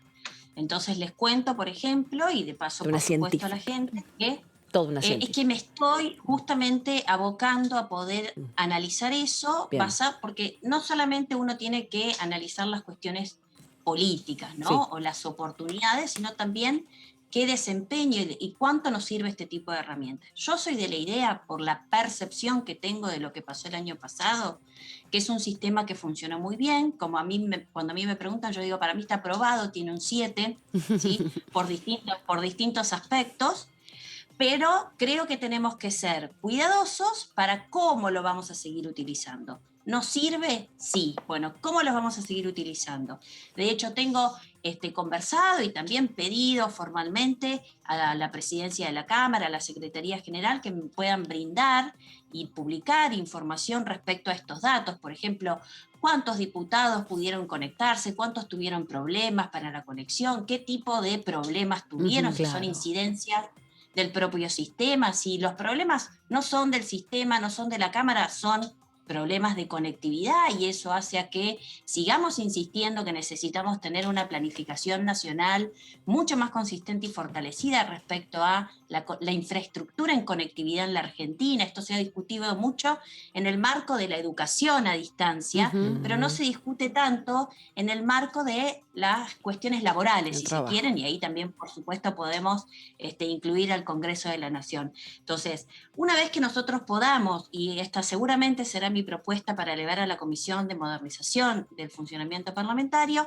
que podamos obtener una evaluación, un diagnóstico sobre cómo nos sirve esta y otras herramientas que se han incorporado con la tecnología a todo lo que es el trámite parlamentario, creo que vamos a estar en condiciones de poder discutir la cuestión más reglamentaria, si esto llegó para quedarse, si se puede utilizar para situaciones excepcionales. A priori yo creo que en las licencias por embarazo, esta es una herramienta que tiene que usarse, porque apunta también a la igualdad de género. A priori lo creo. He pensado, por ejemplo, en la posibilidad de que si en algún momento vuelve algo de normalidad y se retoman los viajes oficiales que suelen hacer al exterior los diputados y los diputados, en caso de que esos viajes sean por una misión oficial representando al Congreso, que si están en otro lugar puedan participar, por ejemplo, de una sesión o de una comisión. Entonces yo creo que hay excepcionalidades para las sesiones que hay que analizarlas. Para las comisiones lo veo mucho más permeable, me parece que federaliza, me parece que hace mucho más dinámico el trabajo parlamentario, porque como ustedes bien saben y en otras oportunidades lo hemos conversado, hay un déficit importante cuando uno hablaba de la presencialidad, como hay tantas comisiones, tenemos 46, es muy difícil que todas se reúnan, y al ser difícil que todos se reúnan y que los diputados puedan estar en tantas comisiones, baja la tasa de presencialidad y después critican a las comisiones porque no se reúnen o no trabajan. Y en realidad es porque se hace dificultoso el trabajo. Entonces esta herramienta nos puede llegar a servir. ¿Se vendrá entonces un proyecto de ley con respecto al sistema, teniendo en cuenta todas estas cuestiones tan importantes que acabas de mencionar? Sí, exacto, se podría trabajar a futuro en un proyecto de resolución porque sería algo para la Cámara. Claro. Previamente, yo aprovecho, creo que hay las cuestiones bien de fondo, ¿no?, de uso de la tecnología, hay que seguir trabajándola. Yo ya presenté un proyecto el año pasado que es para que la Cámara tenga un sistema integral para el trámite parlamentario, porque muchas veces vemos, digamos, creemos que la parte parlamentaria es solamente lo que se ve, y hay todo un proceso de la información que nosotros trabajamos dentro de la Cámara, que es la presentación de proyectos, los dictámenes, que también necesitan ser ayornados, modernizados e incorporar la innovación. Bien. Así que en eso ya presenté un proyecto para trabajarlo, ojalá que este año podamos avanzar. Gracias. Y hacer que la información de la Cámara tenga más calidad para los ciudadanos, ¿no? Exactamente, que así sea. Muy bien, gracias, diputada. Un placer, Dolores, ¿eh? No, muchas gracias a ustedes, que tengan buen fin de semana. Igualmente. Bueno, ¿cuánto? ¿Qué hay para trabajar? Eso se tiene que hacer a través de la modificación del reglamento de la Cámara, que se tiene que hacer con un proyecto. No tiene que estar ratificado por el Senado en ese caso, sino tiene que estar aprobado por el cuerpo. Una comisión que llama peticiones y reglamentos. Claro, justamente, y fue muy eficaz el trabajo en la primera etapa de la pandemia, porque allí se acordaron los protocolos de funcionamiento mixto. Así que hay ahí interés en incorporar algunas modificaciones. Ya lo había hecho Sergio Massa cuando asumió como presidente de la Cámara, plantear la necesidad, por ejemplo, de que las sesiones no sean tan largas y puedan cortarse y continuarse al día siguiente. Bueno, va a trabajar seguro mucho el Congreso este año con la modificación propia de su reglamento. Así como la coalición cívica, lo vimos recién, se han abstenido en votar este proyecto de ley de incentivos a la obra privada, tema que ocupó mucho espacio en la sesión de ayer. Hubo otros, y por supuesto hablo del oficialismo, en que defendieron esta iniciativa. Aquí está la diputada Melina de Lu, del Frente de Todos La Pampa, dijo lo siguiente.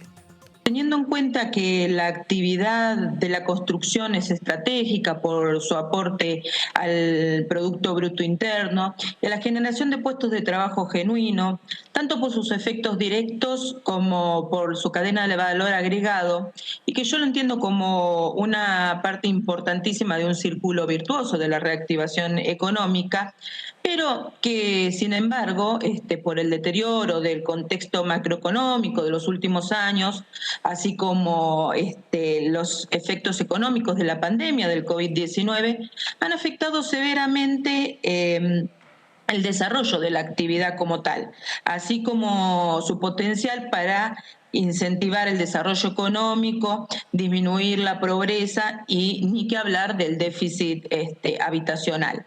En este contexto y a los efectos de contribuir en la reactivación económica y enfocarse en la generación de empleo, yo creo que esta ley propone medidas sumamente acertadas que tienen que ver con lo tarifario, que tiene que ver con la reactivación de la obra pública o la entendida que administra el Ministerio de Desarrollo Territorial y Hábitat. Entiendo de la angustia material en las administraciones provinciales que no pueden concretar o no ven concretada los complejos habitacionales.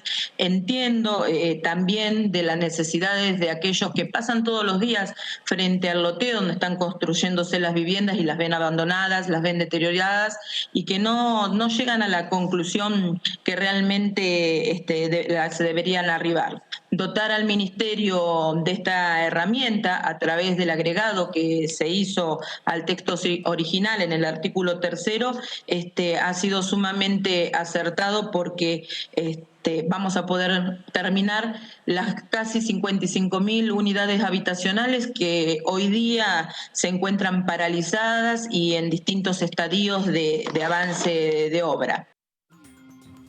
Ahí estaba la representante, una de las representantes de La Pampa, contando de qué manera se reactiva la economía en su propia provincia.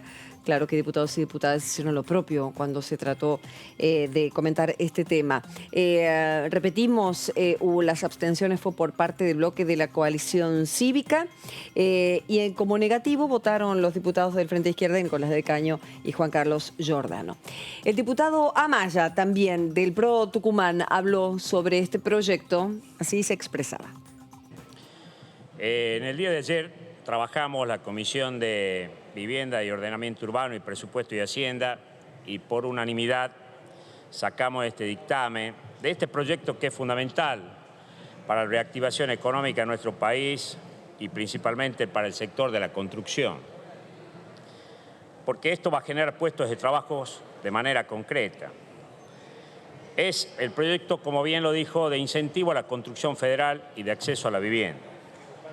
Un proyecto que consta de 3 títulos, los cuales buscan dar acceso a la vivienda, impulsando las inversiones a través de la obra privada, mediante un régimen de incentivo tanto para la construcción, ampliación e instalación en general, para obras nuevas al momento de sancionar esta ley o para obras que tengan no más de un 50% de avance en ese momento.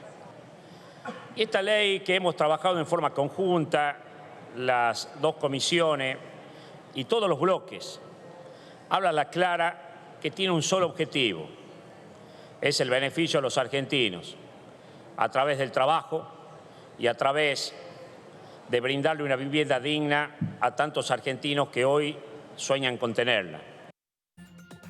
Así entonces mencionaba y daba cuenta del apoyo, ¿no? y el acompañamiento que dijimos que iban a tener el bloque opositor en su mayoría a esta sesión.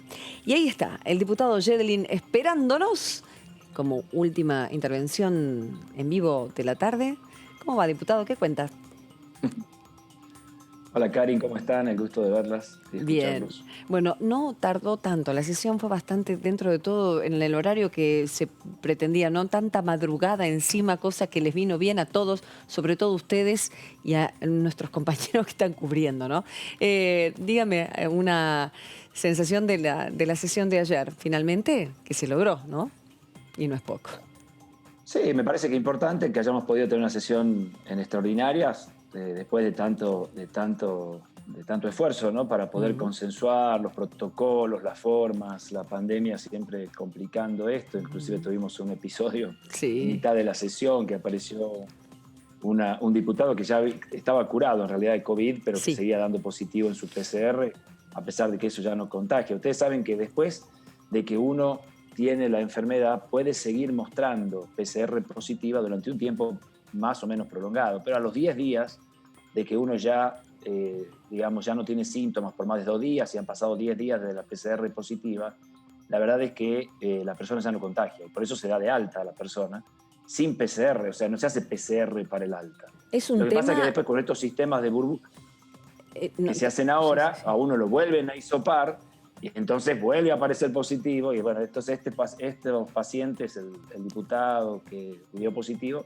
lo que va a tener que hacer es demostrar que está curado con anticuerpos positivos, y ahí ya va a estar terminada la historia. Pero si no, vamos a poder tener muchos de estos. Bueno, no es poco este dato. Y yo no sé si masivamente se conoce. Sobre todo la gente tiene que tener mucho cuidado, la gente que va a viajar o que tiene que viajar, que tiene que presentar su PCR negativo y tal vez está confiada en que está curada porque tiene el alta, se hace el estudio y de repente encima... Yo tengo un familiar que... Menos mal que tenía 2 exámenes, pues nunca le llegó del hospital público en el momento que le tenía que llegar. Me imagino cortando clavos a alguien que tiene que viajar con un PCR que se haga en un hospital público que encima le sale positivo, por lo tanto no puede hacer nada con ese papel, se tiene que quedar en la casa, pero es una persona como Mena, que lo cursó y que, como bien decís, Pablo, eso puede salir. Bueno, es un trabajo interesante de difusión que hay que hacer en ese caso también, ¿no? Claro, porque la PCR puede detectar pedacitos de virus que ya no son viables. O sea que ese virus ya, si vos lo cultivas, no cultiva y no tiene capacidad contagiante. Lo que se sabe es que a días de la infección ya no ha habido casos de nuevos infectados por pacientes. Bien. También es verdad que hay casos en pacientes con defensas bajas, sobre todo, pacientes que siguen teniendo el virus en forma activa. Entonces, es un virus nuevo, es todo complicado. Pero bueno, yo destaco de ayer, Karin, que fue una sesión en donde pudimos sacar 3 proyectos, que había mucho, digamos, acuerdo, que eran algunos proyectos con presidencias en comisión de la oposición, que se sacó, por supuesto, el tema de los subsidios para el ARA San Juan, pero esto que recién mostraban ustedes, el capítulo sobre el tema de las viviendas y los subsidios a la vivienda y la posibilidad de continuar viviendas detenidas a lo largo y ancho de la Argentina, la posibilidad de usar recursos de alguna manera digamos, para blanquear dinero, digámoslo así, que se pueda usar para poder generar vivienda. La Argentina tiene un déficit enorme de vivienda, la obra pública es una de las herramientas que el gobierno entiende que va a poder reactivar la economía, y en ese sentido este es otro proyecto interesante. Bueno, lo de ciencia y técnica me parece muy destacado, que fue al final de la noche. O sea que la Argentina, si bien es verdad, vamos a llegar en varios años a tener solamente el 1% del PBI invertido en esto, hoy estamos muy por debajo de eso, menos de casi un cuarto de esa cantidad de dinero. Así que bueno, me parece que ha sido una jornada larga, que inclusive al final tuvo sus enojos entre los diputados, como es habitual, pero que bueno, que me parece que lo que primó fue el consenso, y eso me parece que en la Argentina de hoy no es poco.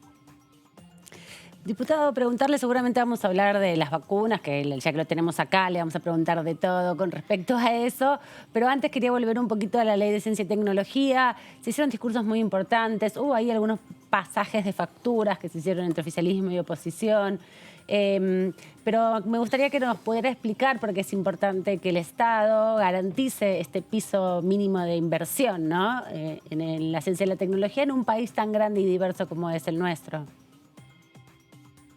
Bueno, lo que pasa es que el tema es que el gobierno actual, nuestro gobierno, tiene como política de Estado la idea de que apoyar la ciencia y la tecnología es un paso fundamental.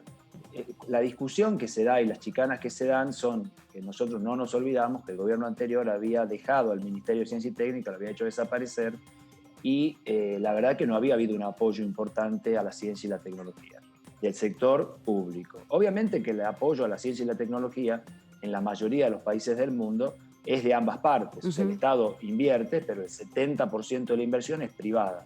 En la Argentina la situación es inversa. El sector privado invierte poco y el sector público también invierte poco, pero invierte más que el sector privado. Acá lo que va a hacer el sector público, la idea de esto es que el sector público muestre un piso de inversión permanente, un camino hacia el cual queremos desarrollarnos. Es importante, la pandemia ha demostrado que la ciencia y la tecnología nos ponen en un lugar del mundo distinto. O sea, no es lo mismo un país como la Argentina, que pudo secuenciar el virus del COVID en abril del año pasado, que pudo hacer respiradores, que ha podido hacer estudios diagnósticos, que ha podido llevar adelante los estudios de fase 3 de todas las vacunas que hoy se usan en el mundo, que ha podido recibir transferencia tecnológica y hacer las vacunas una de las vacunas que están hoy en el mercado. Me parece que todas esas capacidades que tiene la Argentina, que de vuelta es un país periférico, es un país pobre, que vive de crisis, es el país que tenemos, pero que está en la punta del mundo, pero que sin embargo tiene todas esas fortalezas, sobre todo en una región como Latinoamérica, en donde muchos de los otros países, aunque estén mejor, más estables y sin tantas crisis, no tienen esas capacidades. Entonces, eso que nos hace diferente a los argentinos es lo que con esta ley se intenta estimular. Y se intenta estimular obligándolo al Estado a que en cada futuro presupuesto vaya aumentando la cuota destinada a ciencia y técnica. O sea, además da previsibilidad, da una idea de plan a largo plazo, da una mirada de futuro. Me parece que hay que decir también, había proyectos parecidos presentados en el gobierno anterior, inclusive, y llevaban el piso, digamos, presupuestario al 3% del PBI en algún momento, pero nunca salieron, porque lo que no había, y eso es verdad, fue voluntad política para que esto salga. Hoy la diferencia, si somos muchos, somos los mismos diputados que tuvimos en el gobierno anterior. ¿Por qué hoy sale y antes no? ¿Por qué hoy el ministro de Ciencia y Técnica, que estuvo ayer en el recinto hasta alta hora de la noche, cuando fue diputado no lo pudo sacar a este proyecto, aunque el proyecto era inclusive más ambicioso? Sí, y de la misma fuerza política. Entonces me parece que eso hay que destacar. Qué bueno. Meli. Diputado, bueno, como bien acá decía Amanda, vamos a hablar un poco de las vacunas. Estamos a la espera, ¿no?, de un nuevo vuelo desde Rusia, pero quería consultarle porque cuando estuvo el ministro de Salud, Ginés González García, en la comisión, él dijo que Argentina no está pudiendo acceder a la vacuna china, pero sabemos que van a llegar también finalmente dosis. ¿Cuántas son y qué expectativa hay? Bueno, en realidad todavía no se ha firmado el contrato con China definitivamente. Yo sé que hay un proceso de trabajo en este sentido y ustedes saben que una vez que los contratos quedan firmados, a nosotros nos mandan una copia a la comisión. Nosotros no hemos recibido la copia china, yo hablo con la gente del ministerio, lo que me dicen es que el sistema de firma en China es un sistema bastante complicado y que eso está siendo evaluado allá. Tampoco el ANMAT aún autorizó para el uso de emergencia la vacuna china, o sea que es otro tema, es un detalle que no es menor para nosotros, que lo tiene que hacer. Pero sí es verdad que hay la intención del Ministerio de Salud de la Nación expresada de que se consiga 1 millón de dosis de este origen, ¿no? Sobre todo en este momento, la idea es que lleguen ya para poder, digamos, hacer de puente hasta que la producción de la Sputnik y las dosis que estamos esperando de AstraZeneca, de producción americana o inclusive de producción india, que también se estarían recibiendo, empiecen a llegar con cierta frecuencia. Nosotros hasta ahora la cantidad de dosis que tenemos es muy, muy bajita. Imagínense que, para que tengan una idea más cercana, Tucumán tenemos nosotros 300.000 adultos de más de 60 años, ¿sí?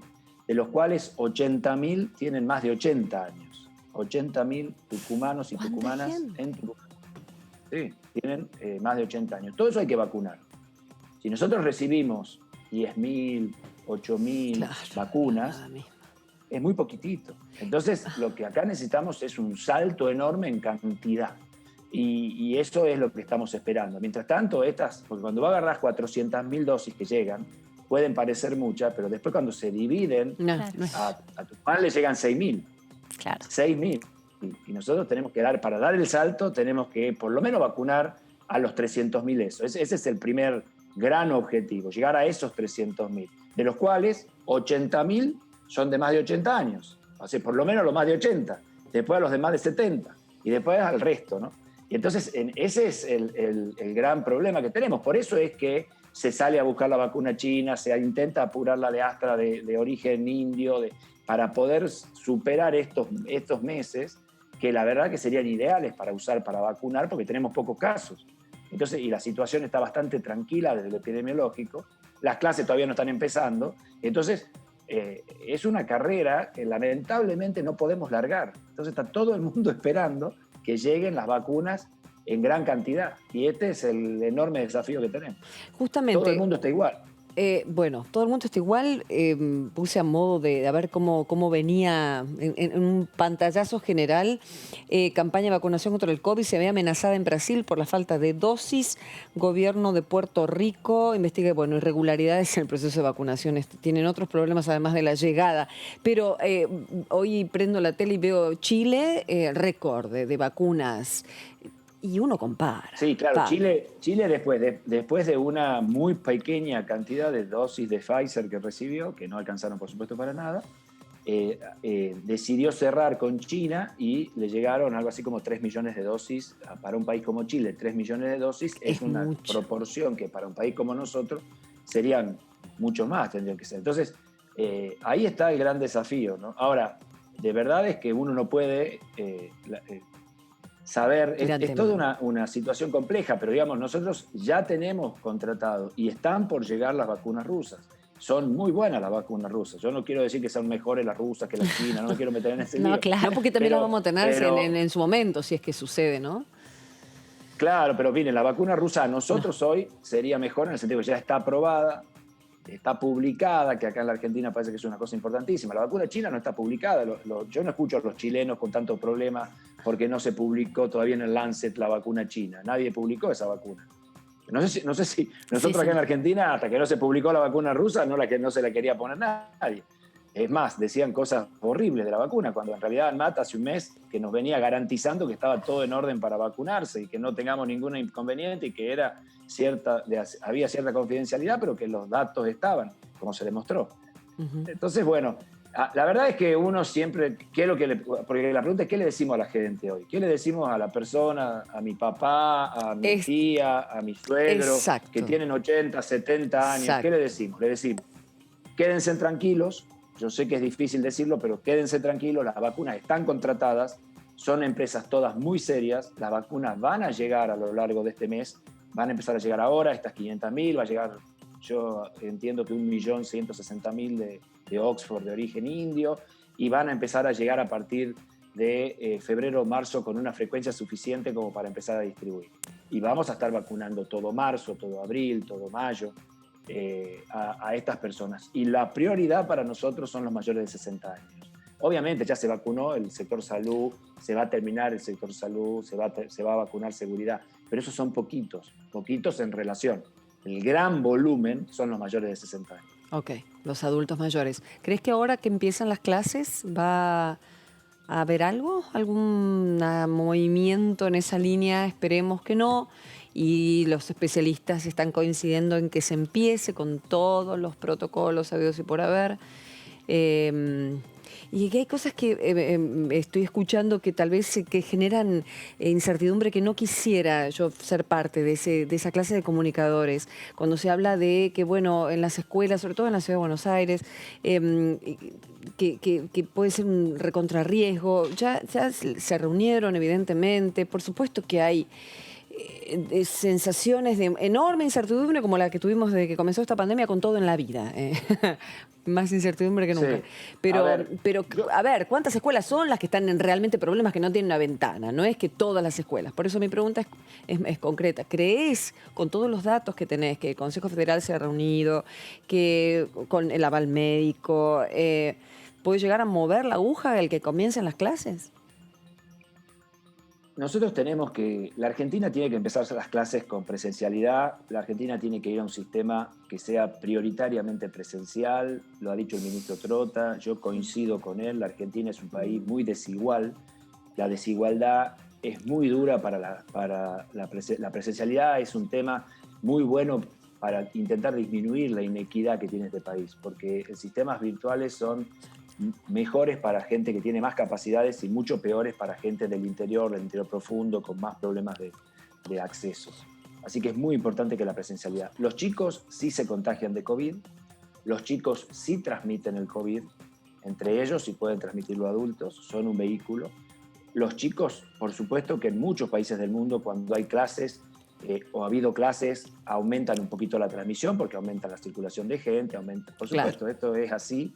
Entonces, el gran desafío que tenemos los argentinos es priorizada la presencialidad escolar como un tema que para la Argentina es altamente prioritario, porque lo es. Mucho. Vemos cómo hacemos los protocolos necesarios para que este tema no sea de gran impacto para la curva de casos. Y ahí están los protocolos en cada lugar, en cada escuela, y la posibilidad que durante parte del año alguna escuela, algún municipio, alguna provincia abran y cierran las escuelas en la medida que esto vaya subiendo o bajando. Ojalá que no, ojalá que podamos tenerlo en tranquilidad. Yo creo que mucho se ha aprendido del hemisferio norte.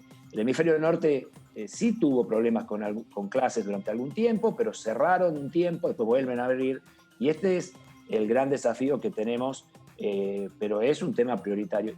Hoy cuando uno, por lo menos acá en Tucumán, recorre los lugares, digamos, de fin de año, de vacaciones o las plazas, y todos los chicos están absolutamente sociabilizados. No tenemos chicos guardados en la casa. Total. Entonces, esa misma sociabilización que se da en las plazas, que se da en los lugares de veraneo, que se da en todos estos lugares, bueno, van a estar aún más cuidadas en las clases. Exacto. Entonces yo no le veo un aumento de sociabilización. O sea, no es que los chicos hoy están todos guardados y nadie sale de su burbuja. Exacto. Nada que ver. Entonces, más, en las me parece que lo que vacaciones, tenemos Pablo, la verdad que los resultados fueron muy buenos. En las vacaciones hay lugares que sabemos que están a tope, muy poquitos, porque yo sé que todo el país está desesperado porque se repite la situación de algunos lugares de la costa o de algún lugar de Patagonia.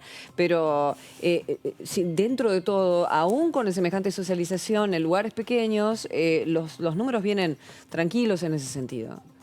Por eso, yo creo que obviamente que cuando estemos en el invierno la cosa va a ser más dura y va a ser más compleja, porque eso nos enseñó este virus, pero me parece que nosotros tenemos que avanzar con todo el convencimiento hacia ese lugar. Bien. Y, por supuesto, con una herramienta más que ahora tenemos y que vamos a tener, que son las vacunas. Las vacunas. Sobre todo para los grupos de riesgo, que es muy importante entender que no toda vacuna puede generar efecto rebaño, porque no toda vacuna genera inmunidad esterilizante. Hay enfermedades como el sarampión o la polio que tienen efecto rebaño. Hay enfermedades como la gripe que no. Nosotros no sabemos bien cómo es el tema del COVID. Lo más probable es que no. Y es muy probable que con la cantidad de vacunas que tengamos en la Argentina y los tiempos que tenemos este año no tengamos rebaño efecto. Bien. Con lo cual lo que vamos a tener es una segunda ola, pero vamos a tener más protegidos a los grupos de riesgo. Entonces vamos a tener menor letalidad. Perfecto. Ese es el plan. Quedó claro. Es pediatra el hombre, que es maravilla, como explica todo. No se me pongan celosos otros diputados. Sí, Meli. Sí, diputado, lo saco un poco de las vacunas y la pandemia para llevarlo a, bueno, un tema que estuvo, ¿no?, en el eje de discusión, pero todavía no hay el consenso necesario, que es sobre las elecciones PASO. ¿En qué estado se encuentra este pedido? Sobre todo usted, que es autor, ¿no?, de un proyecto al respecto para suspenderlas por este año, dado la situación. Sí, nosotros siempre aclaramos que lo que nosotros queremos suspender es la primaria abierta, digamos, simultánea y obligatoria, de un proceso electoral que en realidad se perfecciona en la elección general de octubre. Nosotros no venimos a proponer la suspensión de una elección. No estamos de ninguna manera creyendo que la pandemia tiene que ser la causa para suspender un proceso democrático de elecciones. Las elecciones son importantes, se perfeccionan en las elecciones mismas, y nos parece súper importante que haya elección. Lo que nosotros decimos es que el proceso de elección de la Argentina tiene la PASO y la elección general. Y la verdad es que el objetivo de la PASO es que varias boletas presentadas del mismo frente en la PASO se terminen constituyendo en una boleta resumen, digamos, en la general. Eso en el 90% de los casos en la Argentina, en elecciones intermedias nacionales, no ocurre. No ocurre porque una de las boletas que se presenta en la PASO, en su forma exactamente igual, es la que terminamos votando en la elección general. ¿Por qué? Porque en general los frentes políticos deciden arreglar esto, cuál es su boleta principal o la única boleta que presentan antes de la PASO. Y presentan en la PASO ya el listado de diputados y senadores Y ese mismo listado de senadores, aunque se enfrente con alguna otra boleta, las otras boletas suelen ser muy pequeñas en cantidad de votos y no logran superar el techo para poder ingresar esa boleta. O sea, que la efectividad del sistema de primarias abiertas, simultáneas y obligatorias no es en la Argentina todavía, por ahora, un sistema de alta eficacia. Atendiendo a eso, es que nosotros creemos que los argentinos podíamos ir este año solamente a un proceso electoral a fin de año, fuera del invierno, lejos de la pandemia, fuera de la vacunación, ya con los argentinos habiendo superado la segunda ola y sin este problema. Ese fue el proyecto. Ahora, ¿con qué nos enfrentamos? Nos enfrentamos que algunas provincias tienen elecciones provinciales y tienen paso provinciales. Exacto. Entonces, esas provincias, y sobre todo provincia de Buenos Aires, que tiene el 40% del padrón electoral de la Argentina, tiene esta situación. Bien, ¿Tiene Pablo. sentido suspender la PASO si Buenos Aires va a seguir haciendo la PASO? Y tiene poco sentido. Entonces, esto es la discusión que hoy tenemos. Está muy bien y es larga, porque acá han habido de todo, oficialistas, opositores hablando del tema, boleta única, que ley de lemas y vamos a seguir, es el escenario perfecto para debatir y sobre todo lo que tenga que ver con un instrumento democrático. Gracias, diputado, muy amable. Chao a todos, que tengan buen fin Que de estés semana bien, largo. Pablo. Chau, chau. Bueno, señores, Meli, ¿te sentiste bien? Sí, re bien. Menos gracias. mal. Bueno, bienvenida a TV. Señores, gracias, Aman. Hasta la próxima. Que tengan muy buen fin de semana. Chao.